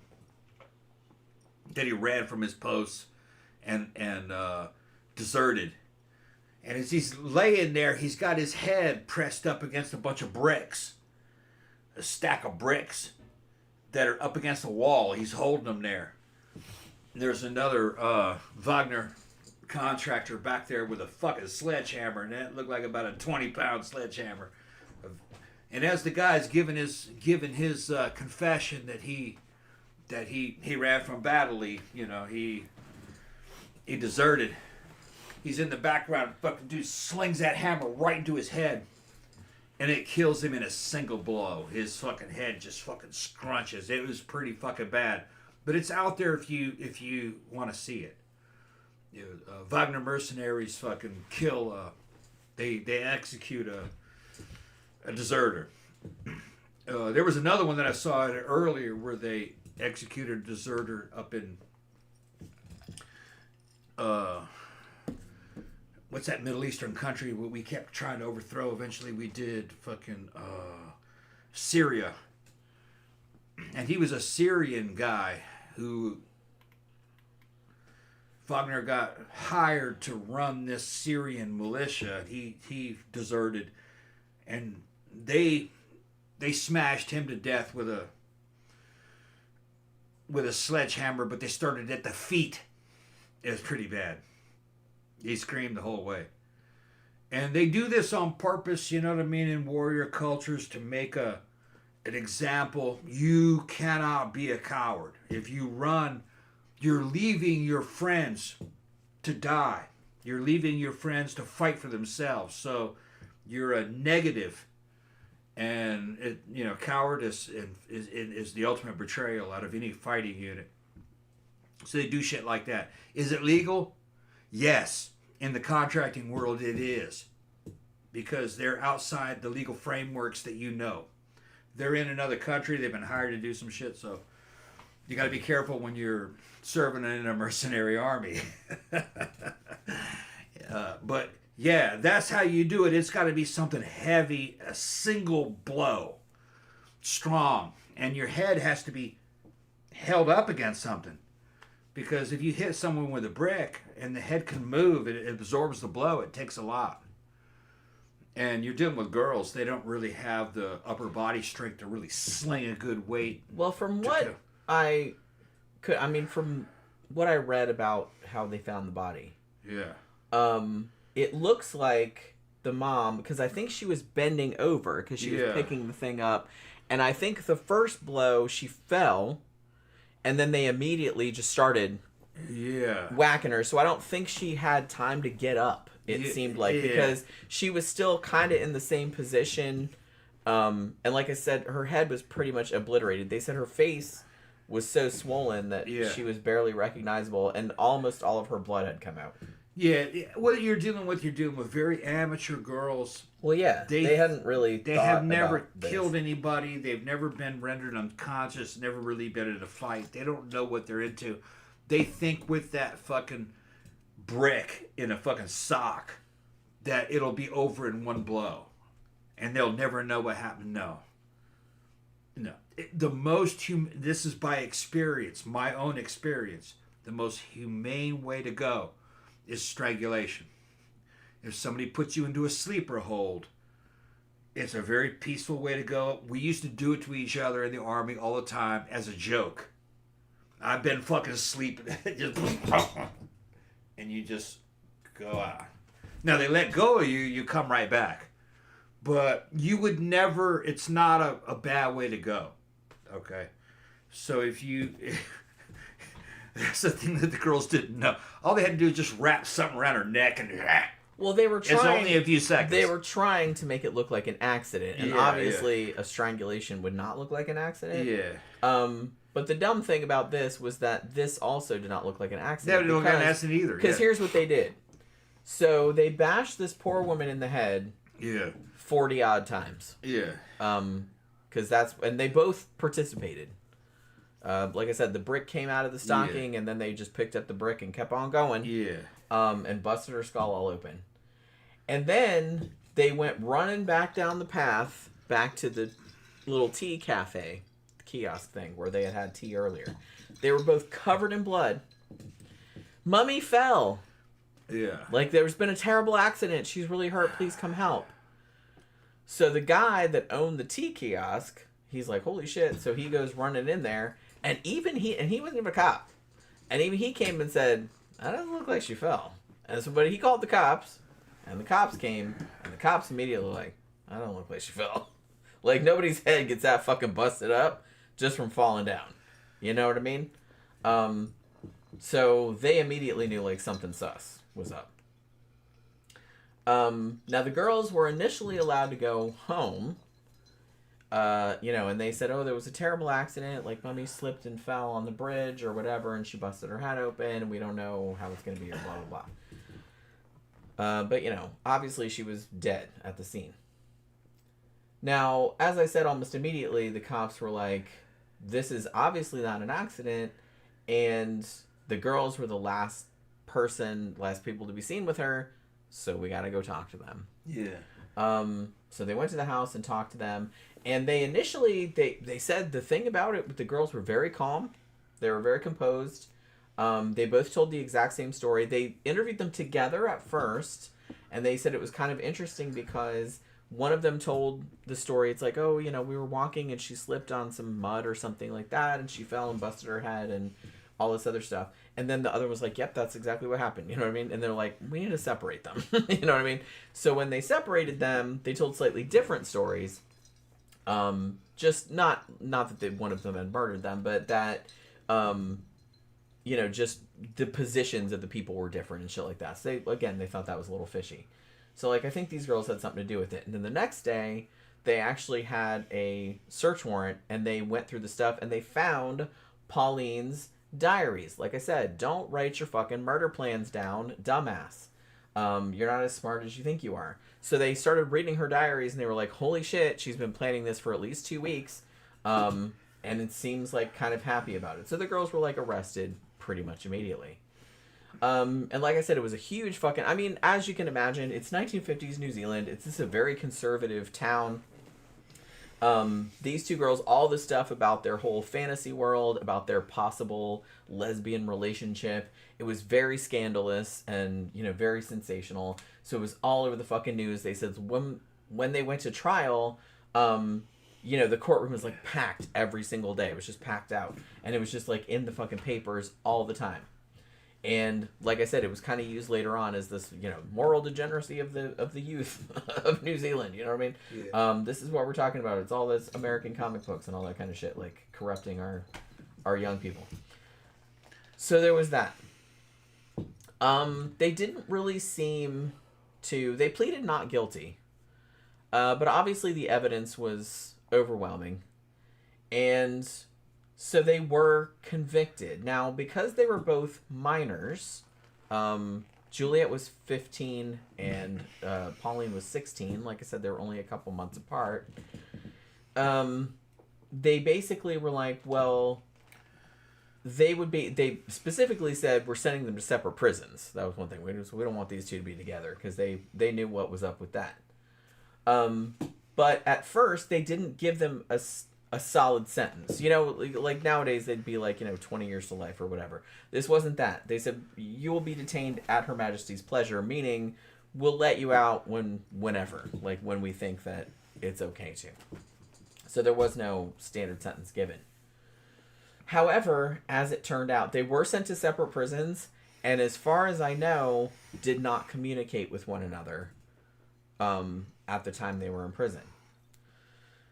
However, 5 years later, and only a couple months apart from each other, both were very quietly released. I guess because whoever the judge was that was overseeing the case, or either of the cases, because like I said, they were in separate prisons, deemed them fit to return to society. And they gave them new identities. And they went on to live normal lives, which is kind of crazy. Now, Pauline changed her name to, I think it was Hillary Nathan, I think is what they... She might be still alive. I think she's still alive. She actually moved to somewhere else in New Zealand and lived a very reclusive life. She actually ended up being like an equestrian. She taught kids to ride horses and stuff like that. And I don't think anybody really knew until much later who she actually was. As I mentioned earlier, Juliet Hulme changed her name to Anne Perry. Perry being the last name of the guy that was having an affair with her mom. And she became a very, very successful, ridiculously successful British crime and mystery writer. Nobody knew that she was Juliet Hulme until late 1994, after Peter Jackson's movie Heavenly Creatures came out, and somebody was doing research being like, hey, I wonder whatever happened to them because I know that their identities got changed. Are they still alive? And that's when a journalist, discovered that Anne Perry was actually Juliet Hulme, and everybody freaked the fuck out. The thing about it, though, is that Anne Perry really never seemed to express remorse for what she did. Basically, she just said some shit to the effect of, it was a long time ago, like, I'm not that person anymore. But that may be true. Which, yeah, but it's just kind of like, the fact that you wouldn't even say... I mean, she did kind of say, I regret doing... Well, I hope you regret killing a fucking person, you know what I mean? That's terrible. But it's just kind of like... as far as I know, I don't think they kind of found out where Pauline was, but she would not give interviews or anything like that. She became kind of a recluse. But like I said, both women went on. Anne Perry is dead now. She died 2 years ago, I think, in 2023. I believe that Pauline is still alive, but like I said, she's under a different name. And I think she kind of lives in rural New Zealand someplace. She's old now. She'd be in her 80s, I think. Yeah. But she might not even remember. That's the thing. I know that there's kind of like, because I feel like every documentary and stuff that I watched about this, people are like, man, they only got 5 years. That's crazy. And it is crazy. I agree. But on the other hand, they didn't reoffend. Yeah. So was it right to let them out that early?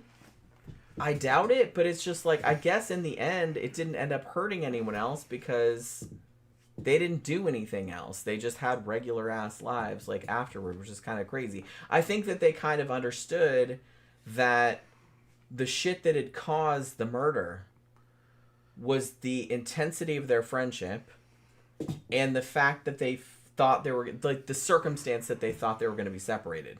That was what had caused it. So if these two girls had never met each other, we talk about this a lot, like when we talk about killer couples and stuff, because that's kind of, that kind of shit always fascinates me.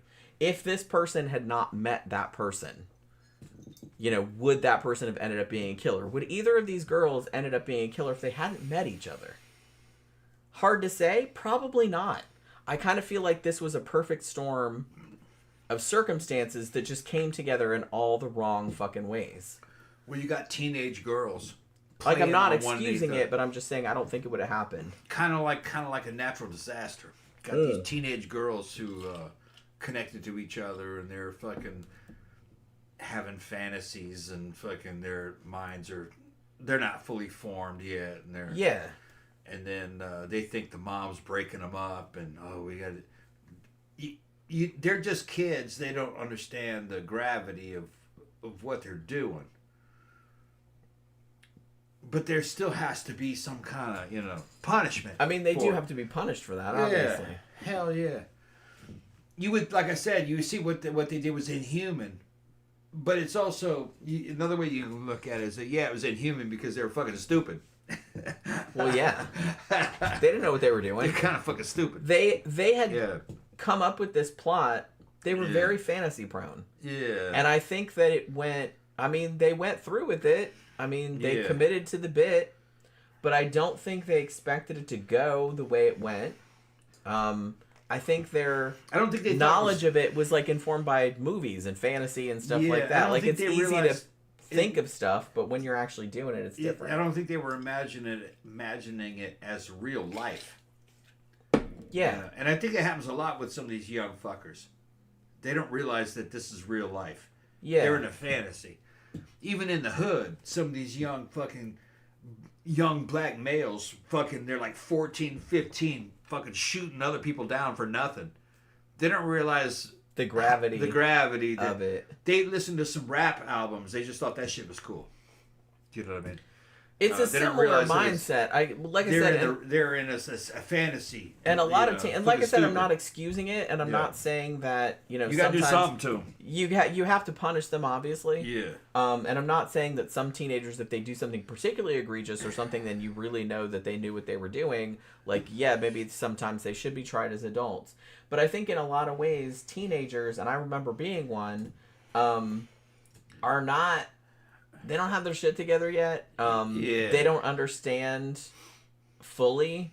Yeah. The consequences of their actions, the gravity of their actions. I think they just think of it as just like a lark. Yeah. Like it's not really that serious. That 14, 15, 16 time is almost kind of like a movie or a fantasy. You don't think any of it's real. Yeah. But then I got a little bit older and I go, no, this shit's real. By 17, 18, you understand that there are repercussions to at least a certain extent. I mean, these two, I think they were so wrapped up in their fantasy life and in movies and things like that, that I don't think they understood fully what it was they were doing. Yeah. It's... And the weird thing is that they weren't delusional. Like, they knew what they were doing was wrong. And actually, even Pauline said something to the effect of, like, you'd have to be an idiot not to know that murder is against the law. So, like, she knew what she was doing was bad. And she knew if she got caught, she would go to prison. She wasn't stupid. Yeah. But... they think it's LARP. It's LARP. Yeah, I think they almost thought... Yeah. It was justified to an extent. Yeah. And that it wasn't as serious as it was. Yeah. Because they, for real, like, justified it in their minds. And really, in Pauline's diary, if you read some of that crazy shit that she wrote, I don't think she was so delusional that she didn't know reality from fantasy. I think she could differentiate the two, and many psychiatrists that evaluated her prior to the trial, like, agreed. They said, yeah, she's not crazy. She knows the difference between right and wrong, and she knows the difference between reality and fantasy. But I think she was just so enamored with the fantasy that they had constructed that it almost seemed like it wasn't that big a deal to her. Yeah. Because she had so built up her mom as a villain in her mind that it was like, well, of course we have to do this. It's all we can do. They're gonna tear us apart. They won't let us be together. Like, she's the bad guy, so we need to take out the bad guy. That's kind of how she was thinking of it, I think. DVD Dragon said he saw that fucking Wagner video of them smashing that dude's head. Yeah, that was some badass shit. And then fucking Ben Frail says that running from battle isn't necessarily desertion, but it is cowardice and arguable going AWOL. Desertion means you left permanently. Yeah, okay. How it is that you can make a fighting withdrawal.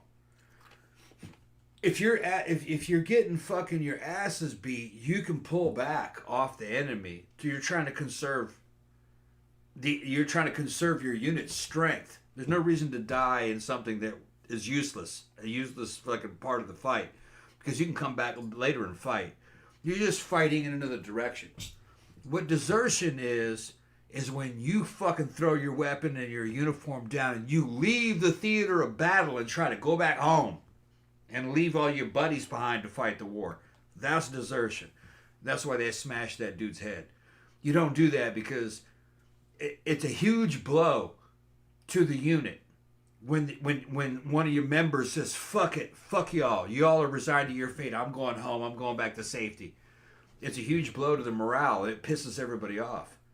So of course they want, no, bitch, you're staying here with us. You're going to fight with us, you know.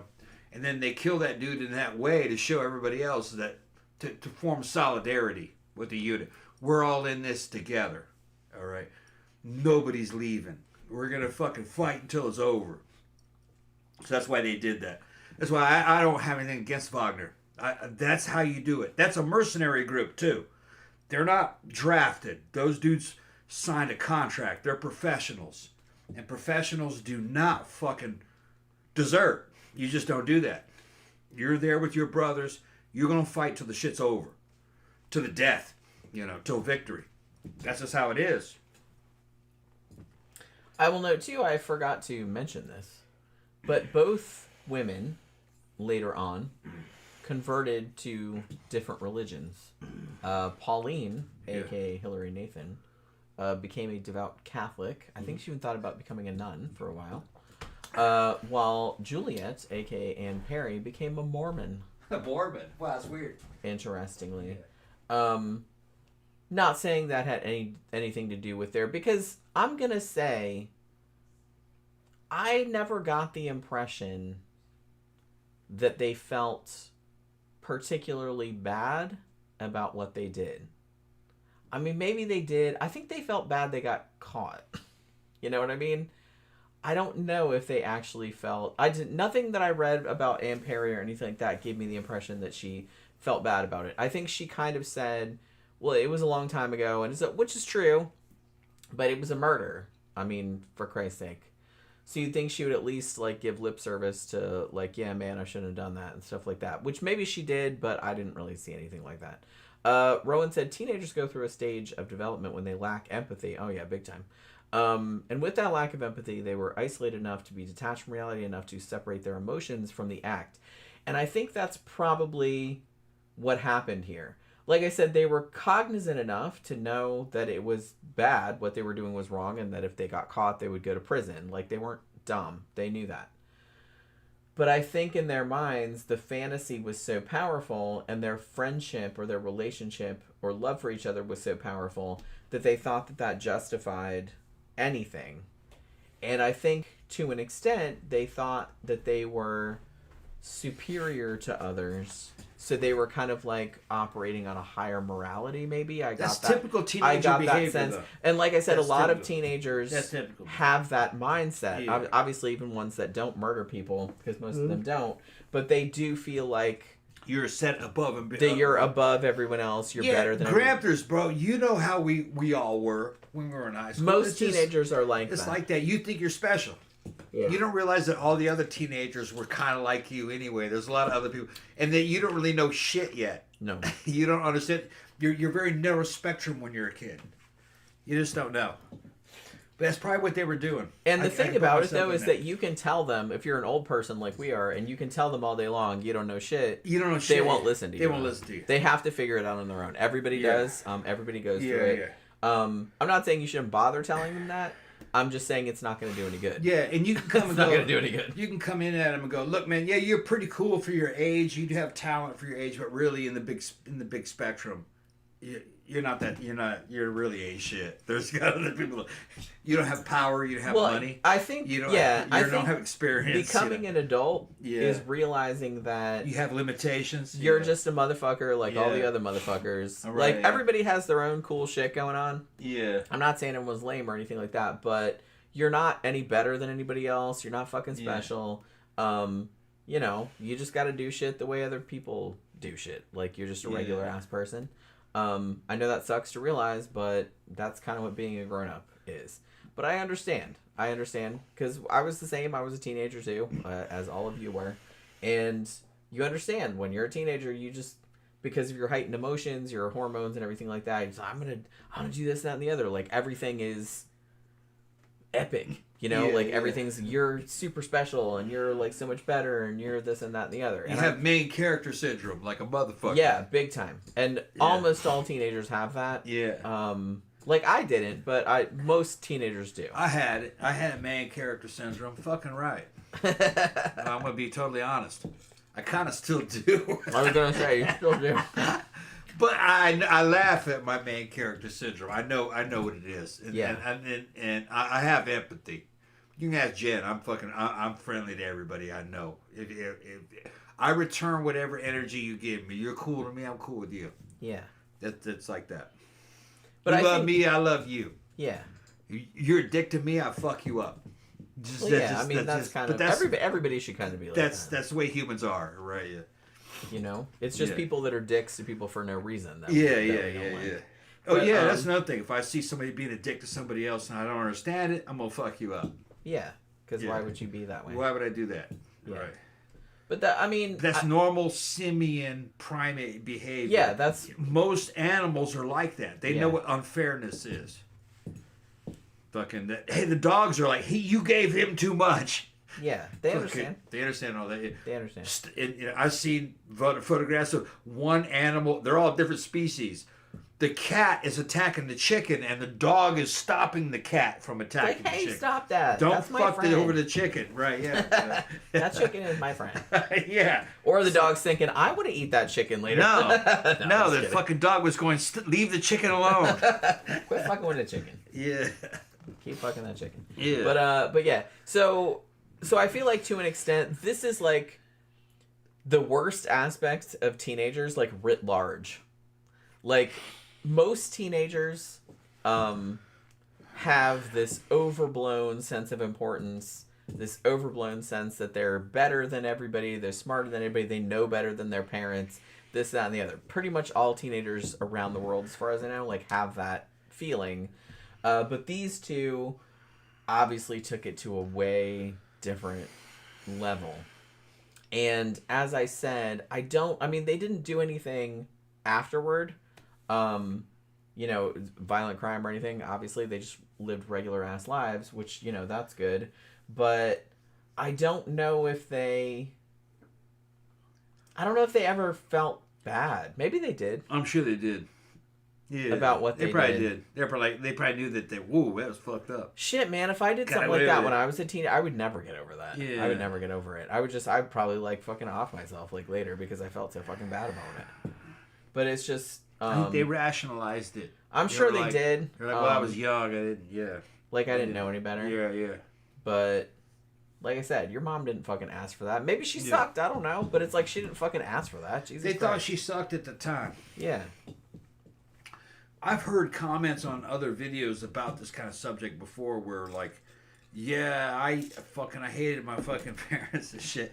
Now I'm the parent. My fucking kid is like fucking and they understand thinking that now. I'm like the...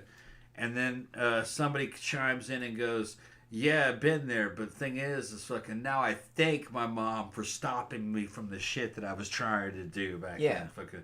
So it's just the way it is. It's a short window of time, 3-4 years, where teenagers are out of control and you can't let them do what they want to do. They'll get themselves killed. Yeah. They don't realize. Yeah, you're just trying to protect them. Yeah. Now, I'm not saying, because some people's parents literally do suck. Yeah. And you probably shouldn't listen to them and they're horrible, abusive monsters. Beyond a certain time frame. But, Yeah. But like I said... Depends on who it is you're talking about. Yeah, but like I said, most teenagers... Some people's parents are serial killers. You can't... Yeah, that's what I mean. Like the fucking... So you can't generalize across. That British couple. Yeah, like what are you supposed to do then? It's just kind of, listen to your parents. My parents are fucking serial killers. Yeah. You know what I mean? I'm not listening to them. Right. They're horrible people. What were those two names? Fucking... What, Fred and Rosemary West? Rosemary West, yeah, those two. Where both of them were serial killers. You didn't want to listen to those bitches. And they were that's one case and where they you probably could have killed your parents. Their children. They were punishing their children. They could have killed your parents and the world would have thanked you. Yeah. In hindsight, because you did the world a favor, taking those two out. Mm-hmm. So you can't generalize across the board. Parents do not always know better. That's not always the case. Yeah. But like I said, most of the time they've been through some shit and they're just trying to keep you from fucking up the same way they fucked up. But like I said, I think a lot of times maybe teenagers have to fuck up on their own. They learn better when they fuck up. You have to let them fail. You know? You can't, like, protect them from everything. Like I said, don't let them get killed, obviously, but if they're going to make a dumb decision, let them make a dumb decision. Rowan says They'll learn. Rowan says that he bets they regretted it because they kind of lived kind of semi. They did. Well, maybe probably. not so much Juliet, because she became a successful... Although nobody knew until who she was until the 90s, after the movie came out. Papa says he loves me. What you love me for, bitch? I must have said something. I don't know. But dude, man... When you were talking about that, how you still had main character syndrome, probably. Yeah. Because it's funny that you said it before me, because I was going to say, I was like, I got main character. Yeah, but I enjoy it, though. I know it's false. I mean, I never had that, so it's just... I think that's probably why. That might be tied into why I'm not, like, a super nostalgic person, or I'm not, like, always looking back at the past or anything like that, because it's just kind of like, I never had a time when I was a teenager where I thought, ooh, I'm immortal and everything's awesome, and I didn't feel like that when I was a teenager, so it's not... I'm going to tell you what it is. It's not a cool time for me to look back I am more Scots-Irish than she is. It's got to be that. Because I heard that fucking Ireland's entire history was motherfuckers with main character syndrome. That was Ireland's. And I think my whole fucking Mississippi clan, they all had main character syndrome. That's just how it was. You know, Jen's from Florida. So the bloodline probably has a lot of fucking Hispanic and Indian. I was born in Florida. Yeah. My dad was born in Tennessee. Okay. And my mom was born hardcore. in Baltimore. Okay, well that's Yankees up there. But you don't know where they came from. Baltimore could have been anything back in those days. But, you know, my family was Mississippi for fucking forever. Funnily enough, when I was in high school... my mother's side was Virginia.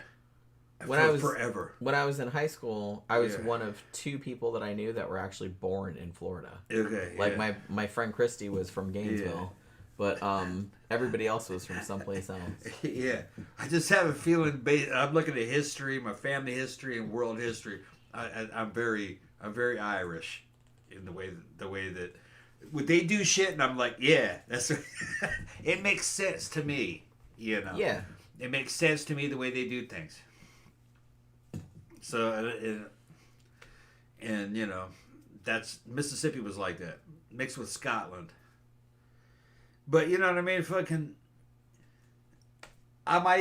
you can show me some Viking shit, and I'm like, yeah, I do that too, or German stuff. So you know, maybe you know, ethnic group really isn't all that. I don't think it is. I think important. people are just probably putting too much weight into it. You probably are, because honestly, people are pretty similar everywhere. There's slight cultural differences, but they're not really that significant. Maybe. People are pretty much the same everywhere. I think it's more honestly. I don't divide people into ethnic groups or race or anything like that. It's just assholes and non-assholes. Yeah. That's pretty much the only distinction. And then, you know, I also partially grew up in Brazil, Sao Paulo, Brazil, and fucking Latin cultures, I fucking took that to like a duck takes to water. I like Latin stuff also. You know, fucking Portuguese and Spanish Empire type activities in their cultures. It's still very Western, and I like Latin stuff too. I fucking like Latin culture and just their aesthetic, you know, fucking, and how they do shit. So, I don't know. We're all about the same, I guess. Rowan points out, weirdly, both of the girls ended up in Scotland in later life. Pauline, in particularly isolated part with her horses. Yeah, she lived kind of rural. Yeah. No evidence they were in contact, but we'll never know. Yeah, like I said earlier that I think there is a misconception that one of the conditions of their release that they were not allowed to contact one another. That is not true. They said there's no way we could enforce that. Like I said, especially because both of them like moved to other countries later. It's like obviously we can't stop them. Like if they moved to another country, like wanting to hang out again. But I don't think they ever did. Not that anyone found out anyway. And I think that that's just kind of indicative of that was a time period that came and went. I mean, it was just a few years. They met each other when they were teenagers. It was a super, super intense, like short-term relationship. It culminated with this horrible, horrible murder. Then they got separated. They were out of each other's influence for a long time. And I think the spell wore off, it seems. Did they contact each other later? Maybe. I mean, maybe they were curious about it, but nothing that I saw, like, indicates that. So it might have been that they just grew out of it. Like I said, I don't really resonate with shit that happened when I was a teenager. I don't remember a lot of it. It just wasn't that important. I don't feel any need to, like, look people up or anything like that from back then because I don't really care. So maybe the same thing happened to them. I'm not entirely sure. But, you know, I saw something else I wanted to... Oh, Camp Guy is saying, it's amazing to see an infant develop into a functioning human being. I remember my granddaughter potty training, age just turned 3. She finished training in 1 weekend and never had a problem. And then said that girls potty train better than boys do anyway. Well, like I said, I think in general, girls hit milestones faster than boys do. At least in my experience, like I said, I have 3 younger siblings, I have a million cousins, and my parents ran a daycare, so I was around little kids all the time. And that was just something that I noticed. Like, it's an individual thing too, but girls do seem to develop quicker than boys do. Yeah, girls develop quicker when it comes to human nature. They understand people a lot better. Boys are different. They understand rules and constructing and other boys and teamwork. They're more like dealing with ants.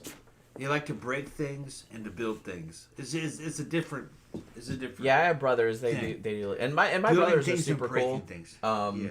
They weren't like super destructive. Well, yeah. When my one brother was, he was a little bit of a construction and destruction are the same thing. But they do like to destroy things. Destroy and to build and rules, and it's like that. But not so much about people. They're not. Even I've found in my experience too, even adult men are a lot more into objects and people than people. They're more interested in objects. Yeah. They understand objects, rules and systems. Yeah, and you know, generally, like not everybody is like that, but it's just very basic. But that's a strength too. It's different. Yeah, it's just different. It's just different. It's frustrating because you know where they're coming from, but it's still like frustrating because you don't think like that. So, you know what I mean? Yeah. So it's kind of a whole thing. It's funny, you know, when I was fucking in Boston, got out of the army, and I was dating Stephanie, and she was daycare. She worked at a daycare center. She took me to daycare with her. And I was playing with all the kids, and I was just watching how little boys play. We're stacking blocks. And all the little boys were stacking. What should we do now? I think we should knock it down. Oh, yeah, of course. We knock it down. Well, and it's the same obviously. thing. Same thing. You build things and you break things. And then there's all rules. And, hey, you...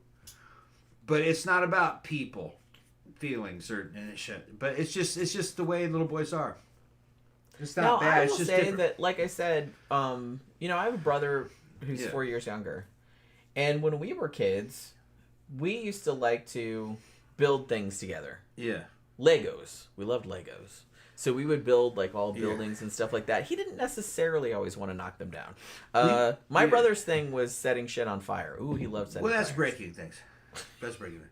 He loved setting off fireworks. I like fire and he also. loved burning shit. Yeah. Well, we would... playing with the kids I was just reenacting when I was a kid. Fucking, you know what I mean? In kindergarten. You're using the blocks to build something tall as you can. Yeah. And once you're running out of bricks, what do we do now? Well, we got to knock it down. Kick it over, yeah. We got to knock it down. Now, which brick should we pull out? Where's the logo? And then there's a whole little powwow, all these little boys. Probably this one. And what's going to be the best? Well, what's going to cause the most carnage? Yeah. That's, you know. I get it. Like I said, I have brothers. I get it. And Stephanie was watching me. And she's just like, they love you. I wish you work here because fucking they need a man to play with. Yeah. And I was like, well, you guys can do it because it's all women. Yeah. But evidently, all the little boys respond. I was, coming out of the army and shit, and I was still in my 20s, and all the little boys responded to like, "Oh, a man is here. You were in the army." And he's taking us seriously. Yeah, he take us seriously. We're doing and he's guys hanging out with us. and doing he was guy an stuff. army man. Yeah. And Like a G.I. Joe. yeah, I was laughing it off. I was kind of laughing off at the time, but looking back on it, I says, yeah, that was probably a big deal to the little boys. Well, yeah, of course it was. Yeah. Because it's like you were a real life action figure. Yeah, real life, yeah. And he wants to know which brick we should pull out. And you were taking them seriously, Yeah, which I thought, because right. a lot of adults don't. So yeah, that's like a big okay, deal. you to them. lining them all up, and yeah, you stay here, and here, and okay, who's gonna go? Okay, yeah, you. Okay, now you can do it. Okay, it's just it was cool. Yeah. The next generation. Yeah. Slasher Fred points out, which I've already, I mean, I know you just got here, but yeah. Peter Jackson during the 1990s directed the movie Heavenly Creatures. Yeah, I mentioned that already. Which is sort of a biography in the Parker and Hulme murder case. Yeah, that's, I think that was where, seeing that movie in the 90s was where I first heard of this. And like I said, if you see the movie, it's obviously a fantasy. It does portray the murder pretty graphically at the end.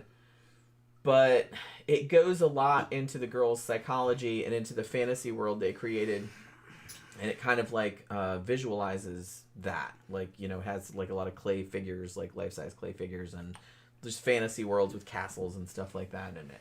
And it's actually a great movie. It's actually kind of funny, but it's also kind of like horrific. Like, you kind of feel bad for them, but I don't think that the movie doesn't excuse them.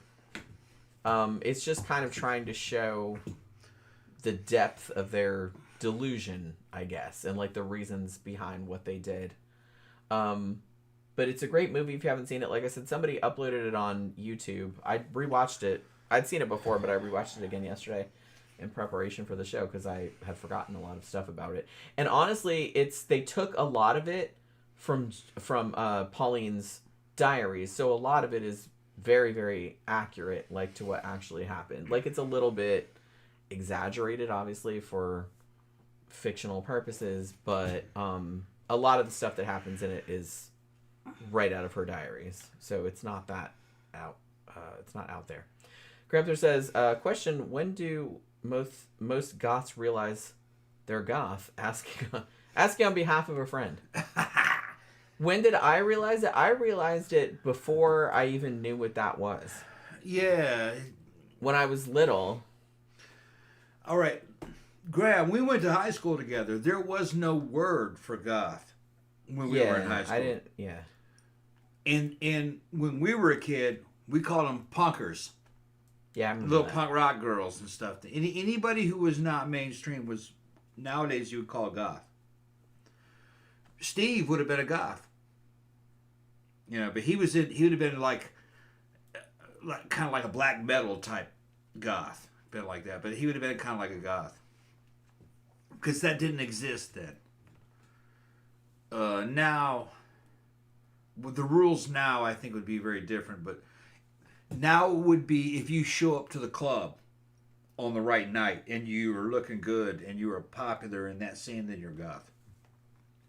And you kind of know a bit about the history. You know about the music history, and stuff then like you're that. Because if you goth, just show up in the outfit, yeah, and you don't know shit about shit, then you're you're still gonna get some static for that.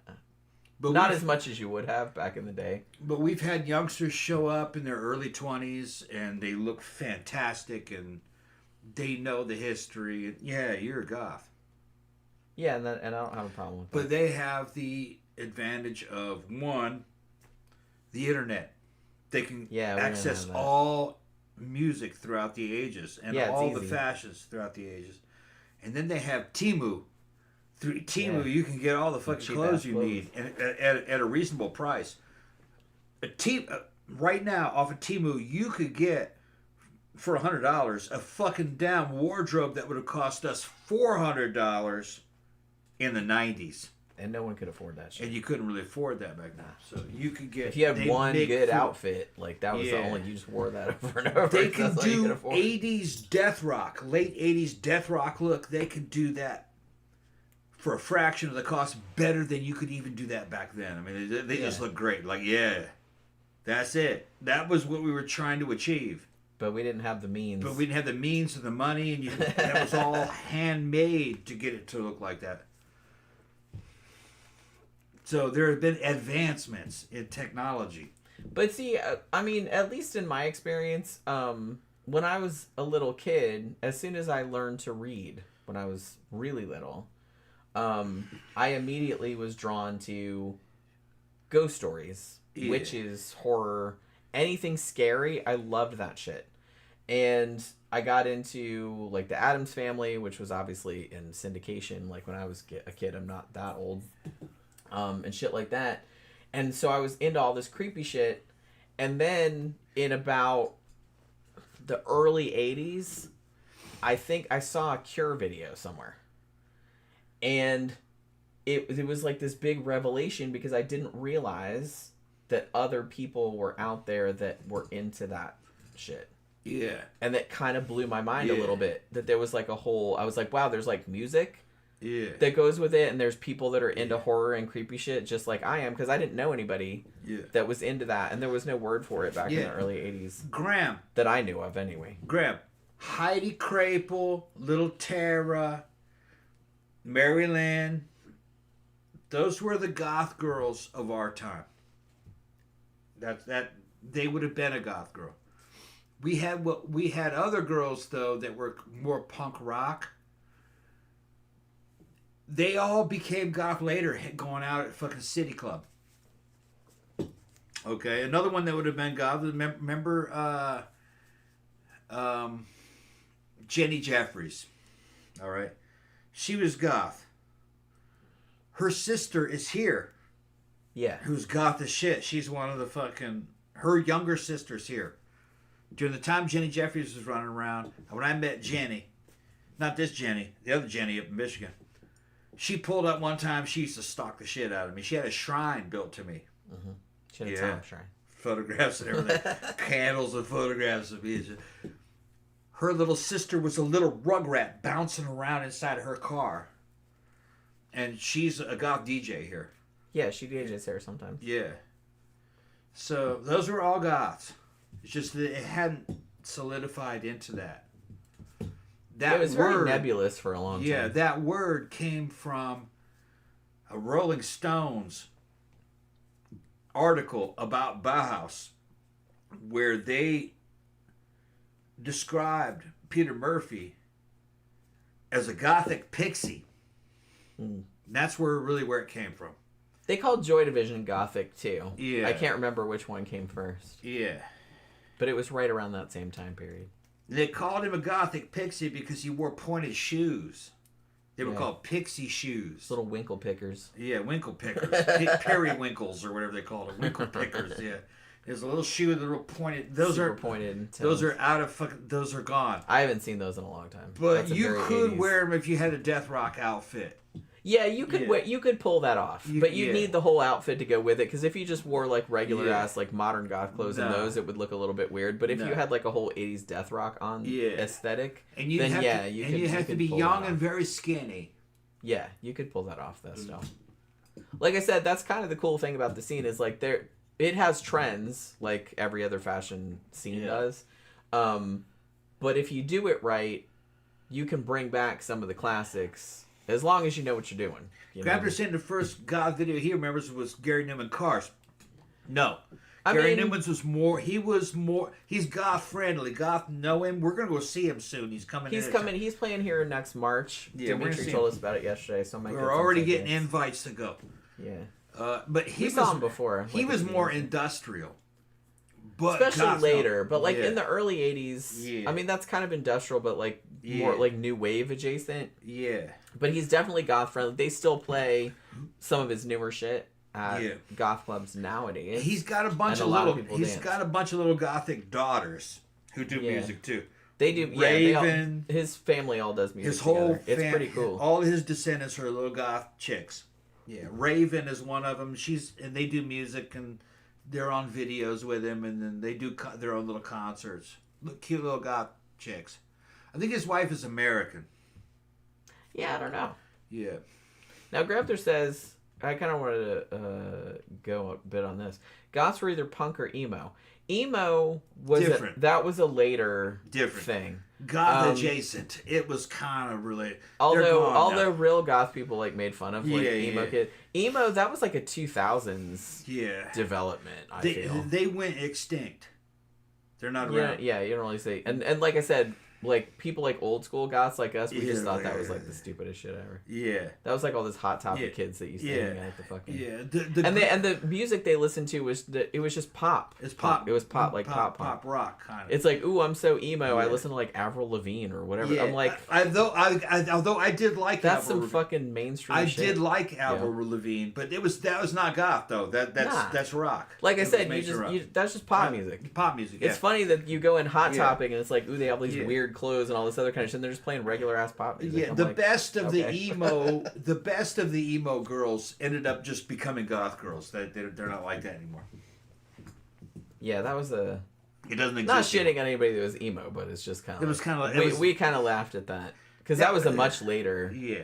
That was like a 2000s. Thing. Although some of their styles looked really cute for those times. Some of their depending haircuts, on the person that was wearing it. yeah, some of the haircuts, some of the shit that they did was very cool. But those girls now are all in the goth scene if they're still around. If they didn't become normies, because there might be somebody's mom by now, and you would never know them by looking at them. But the ones that got into the club scene, they're goths now. And the thing is that what a normal older goth is now is not what it was. It's always evolving. There's a good way to describe it is that they're scenesters. They're kind of underground scenesters, and then you can kind of, and once you achieve a certain street cred, you can do whatever you want. Like when I show up, a lot of times I look like a fucking leather daddy or a biker, but they know my heritage. They know where I came from. I got pictures to prove. Well, like I said, I can do whatever I want. There are some people that go there that are our age that look fairly normal. Yeah. But they've been around forever and everybody's known them for 30, 40 years. And they got goth cred. Yeah, because they've been around forever. since the old days. Yeah. So nobody gives them shit. They can dress whatever they want to. Yeah, you can Doesn't wear whatever you want. Because everybody knows who you are. So Yeah. it's fine. You know what I mean? You don't got to dress up if you don't want to. But like I said, if you're new, you better do some shit. Yeah, and the new ones usually do. And don't fake it. Yeah, the new ones look Because great. I feel like I was going to say, and I think I forgot to say this when we were talking about that girl that grabbed your ass on Saturday. The girls grabbed my ass yesterday. Is that those two girls Yeah. looked like they were dressing up to go to the club. Because somebody told them to just wear black dress. Because you could tell they weren't really into the scene. Yeah. They looked good, but they didn't look right. There's a difference between... Okay, if y'all don't know what she's talking about, last week we went out. Yeah, it was Saturday. Memento Mori. Memento Mori on the goth night. But we were doing more of a new wave thing. And some adjacent friend of ours brought some girls with them. Like two girls with them. They're probably in their 30s. They were cute. Good looking. But never seen them before. Yeah, I think they were just visiting or something. Yeah. They must have been visiting. They look slightly foreign. They look Latina to me. I didn't look at them that super close, so I wasn't... Yeah. They were like vultures, man. One of them grabbed my ass. Jen saw it. Yeah. And was like, what the fuck? But they do that. They do that sometimes. It wasn't... I just ignored it. I didn't want to make a big deal out of it. I didn't want any fights to break out. Yeah, like, don't cause a scene or anything like that. And, like, I wasn't mad. I was just like, wow, that was pretty cunty. But, like, I didn't get upset about it. They're a certain age group where they're having a hard time finding men that they like. And they didn't know how old I was. Although their friend probably told them exactly who I was. Yeah, if they were hanging out, like, you'd think they would say, hey, that's Yeah. so-and-so. And they were just, one of them, I was going by a damn fucking pole in the middle of the dance floor, and one of them fucking boom. And then Came around the pole. yeah, and she bumped into me and grabbed my ass, and she passed me, and I was just like, I'm gonna let it go. Just pretend it I'm didn't gonna let happen. Fucking. I didn't She realize was sending me the signal. I didn't realize that she grabbed your ass. I saw her do something. I knew she did something. Yeah, she grabbed my ass. Because I was like, hey, I saw that. Like, she got, like, like, super close. She like, pinched it. Pinched Yeah. it like that. Oh my god. She was just trying to tell me I was looking good, and that she was available. That's what that was. But you know, the secondary fucking strategy for these women is to steal a man. Yeah. Stealing a man is how a lot of women get men. You know, so she was just throwing it out there. Yeah. She's trying to steal you. Yeah, of course. Well, I do that. That's why I was just kind of like, Of course. all right, bitch. Of course, that's about 50% of the That's time. why I wasn't mad at you. I was just mad at her. Yeah. I was like, because, No. that's a cunty thing to do. Well, it wasn't against you. It's just a woman trying to survive. You know what I mean? Yeah, but I mean, another woman is going to see that as a personal. Yeah. And a woman would, yeah. that was doing that. She didn't know Would you, say though. that. She didn't know you. No, that's true. So, you know what I mean? She's just like, I'm going to steal it. I wasn't that mad about it. Yeah. I thought it was kind of funny. Jen kind of likes that kind of shit. In a I don't like Because it. It's just kind of amusing. Because I'm just kind of like, well, okay. Nice try. Sometimes a woman appreciates the fact that other women are trying to get your man. Which, I mean, yeah. I don't know. I don't. You know, I'm desirable. But the thing is like the same thing. Dudes fucking put a hit on you. I think it's sexy. I'm like, yeah, I got a woman other men trying to get. She said no. Yeah. It was that. That's I all guess. it was. Like I It's said, the I same don't really kind of- like being approached by dudes. That creeps me out. But like, I've seen it happen, remember? I know. Guys trying to buy you a drink, and I just sit there and fucking wait and see how it resolves. I wasn't right there. It wasn't an He wasn't affront to me. obnoxious. It wasn't obnoxious. Yeah, it wasn't. I've had ones that were obnoxious. Yeah, it wasn't an affront to me. He didn't know me and you were together. Yeah, it's The not like timing he came was- up right in front of your fucking face, which, like Yeah, I said, yeah. that's really fucking. A woman will do it right in front of another woman's Which, like I face, said, though. that's very cunty, and Yeah. they do that on purpose. I'm a woman. I know. Yeah. Well, they know it's not going to come to blows. Yeah, It will come to blows if it's dudes. true. Women are going to fight in miniature. You know what I mean? That's just Well, how they're gonna be fucking shady. Right. But I just ignored it. Ignored it. Because, like I said, they'd been there for a while. Yeah. They knew we were together. Oh, they're like vultures. But yeah, they they're were like just, hung vultures out. for So a I just, while. like I said, I wasn't mad, but I was just Yeah. kind of like, that was a pretty twatty thing to do. Well, but you know, they're only mortal women. I You know guess what I mean? so. I'm gonna they write could. some- I know they couldn't. How can they resist? They couldn't resist only mortal. your booty. Rowan says goth is the only subculture that people don't grow out of. It seems like that's the case. Other than like other things which are goth adjacent, like, you know, fetish kind of stuff. Which, like I said, there's a lot of crossover there. But and like I said, I'm not really sure why that is. I guess it's just because a lot of us it doesn't really seem like a subculture to us. It's just kind of like the way we are. Like, I can't... If you actually told me, and I've had this problem before, if you actually told me, well, you have to, like, go and, like, you have to go do this thing, and you have to look normal, I have no fucking idea how to do that. I don't know.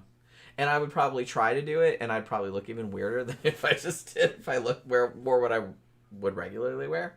Because I have no fucking idea what normal people look like or what they wear.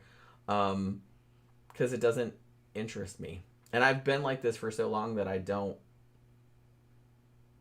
It's weird because sometimes, like, I talk to... Because, you know, I have clients and stuff like that who are normal. And I have a hard time...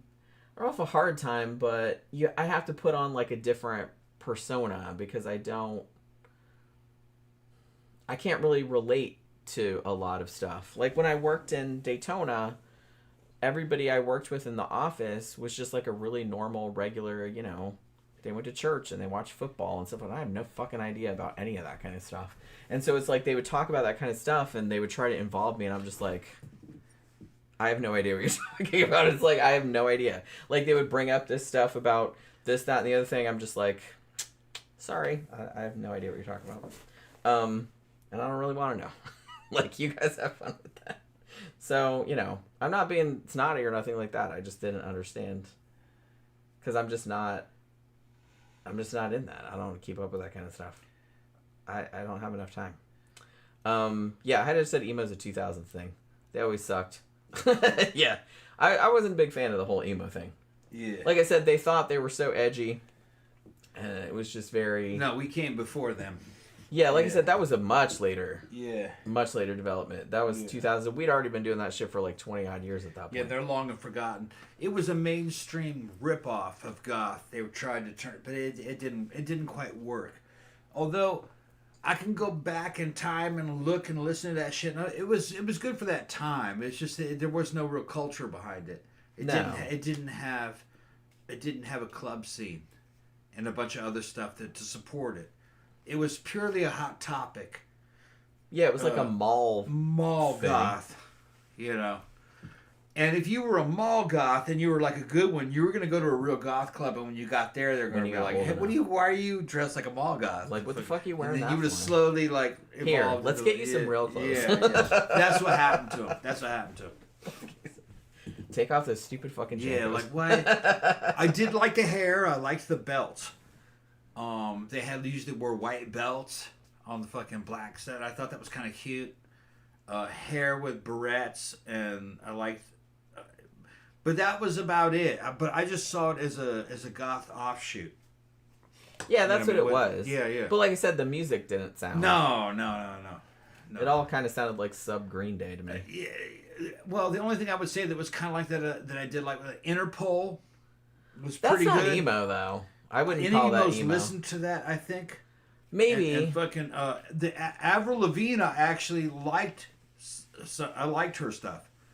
But like I said, it was like mall music. Yeah, it's it was- just it was like mainstream. Pop. It was just pop music. It didn't sound mainstream any pop different than. It was regular. It was better than a lot of other mainstream music, though. So I'm putting. I don't know. To me, it sounded the same. I thought it sounded kind of cool. She was cute, and I was just saying, she did a thing with Bailey Idol too, which that Yeah, I might know. have been mall music in the day. It was just another way. It was just another way of doing music, you know. Was it goth music? No, No, absolutely not. no. Like I said, it was a lot more like pop punk, which Poppy. Which I hesitate to even use pop punk because that doesn't really sound. No, like it was pop. to me. It was just pop music. Pop rock. Yeah. Yeah. But it was just funny to me because they thought they were so different and so edgy and like, No, and I was like, you're listening to the same shit. no, that it was like something out of the mall. the normies you pick on are listening to. Yeah, it Doesn't was mall sound- music. To us, it didn't sound any different. It didn't have a heritage. You know what I mean? Yeah, Something like our that. shit was rooted in punk rock music from the fucking 70s. Fucking, you know what I mean? It didn't have a heritage. Yeah. Although you could say it was rooted in that, but they didn't want to accept that it was rooted in that. It was a fake version of that. But yeah, look, I don't want to talk about them anymore. We're done with the case. Yeah. Let's go ahead and shut it down. Yeah. I'm getting kind of hungry. Yeah, and look, we're out of drinks. And didn't you say you wanted to watch Labyrinth? Do you really want to watch Labyrinth? It's almost fucking 11, isn't it? Well, it's 11 o'clock. Yeah. Okay, well, it's too late to watch Labyrinth. We can watch it tomorrow. We can watch tomorrow. Yeah. I mean, I'll have time tomorrow. Yeah, you. I got food dinner. I can make. I gotta I work can make tomorrow, sandwiches. I got. Fucking, Yeah, we can make sandwiches. I can make sandwiches. We can Yeah, make I got cold cuts down there ready to go. Yeah, Hada said I would have loved Hot Topic if the store was around in the 80s, but by the time it showed up, I wasn't interested. I kind of had the same...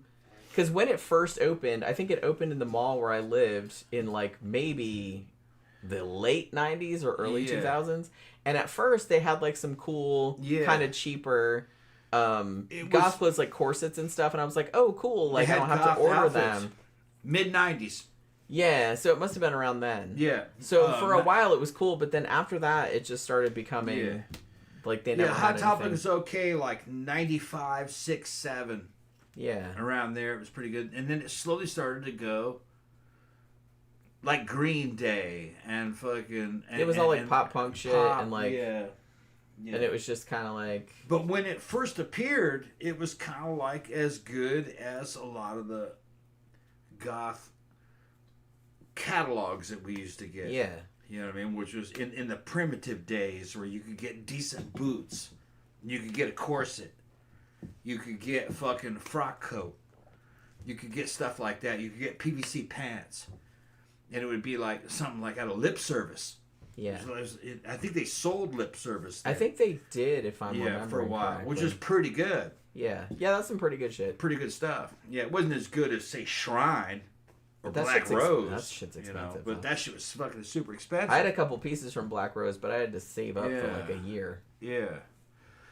Black Rose, that was velvet, real velvet from England. Yeah, I had like a real Fucking velvet. hurt. I actually went when I was in London they had a shop in Camden Market, and I went there. Yeah. Like, because I had saved up for the trip, so I Yeah. could buy a couple of things when I was there. That era is gone, and the Chinese are doing a good job with fucking Temu. They can come up with some pretty good, like, yeah, that's goth clothes. Yeah. I don't know who's doing the designing. It's not Chinese people. I've heard that they've hired Western designers to tell them what the subcultures are, because they can do fetish and goth, death rock. They're doing all that, and for pretty cheap. Yeah, I got. And all the kinds of quality's clothes from good. It's as good as, like, the vinyl pants I get from them are better than what I used to get from Lip Service. there. Yeah, true. Yeah. For less money. Yeah. And that shit was fucking real expensive in the 80s and 90s. Yeah, like I said, you could only get like 1 or 2 pieces a year Yeah. because it was like super expensive. Yeah. The first corset I bought was like $300. Like, I'm still trying to find fucking Billy Idol's pants from the fucking White Wedding album, for the White Wedding video. He's wearing fucking tight vinyl black pants. But the pattern is leopard print. And I was like, man, that looks so cool. Fucking, I'd love to wear that shit to the club. I'd have to make them. Nobody makes them. But he spent a shit ton of money for those, and they may have even been handmade. Yeah. You know. But, you know, you could get that easily, that kind of stuff pretty easily from Temu now. It's just that it's not going to be that particular print. You know, I want leopard print. Leopard print black vinyl. Because you would think, well, why not leather? Leather fucking, first of all, it's not tight enough, and it rips along the seams. It has a hard time holding together. The leather jacket, maybe, but not the pants. Now, if you're riding a motorcycle and you're wearing like leather armor pants, that's different because it's looser in certain areas. But what you're wearing at a club is fucking skin tight with fucking high boots. And only vinyl can do that. It's hot, man. You're gonna sweat in the shit. But they're more durable. Okay, look, let's shut it down. Yeah. I was like, I'm bitching you were about like, fucking- let's shut it down, and then you Yeah, just keep I'm talking bitching about it. Yeah. All right, so we're gonna wrap it up for this evening. Hopefully, you guys enjoyed the show. Like I said, I thought this was a really interesting case, and I guess like a lot of you guys hadn't heard about it, so I thought that was kind of cool that we could talk about it some. So yeah, thank you very much for hanging out with us this evening. Thank you for all your super chats. We'll be back on Friday night for our sidetrack show where we just get drunk and talk about whatever, which is always a good time. So hopefully you can join us for that. So have a good rest of your evening wherever you are. Have a good day tomorrow, and we will see you guys again on Friday night.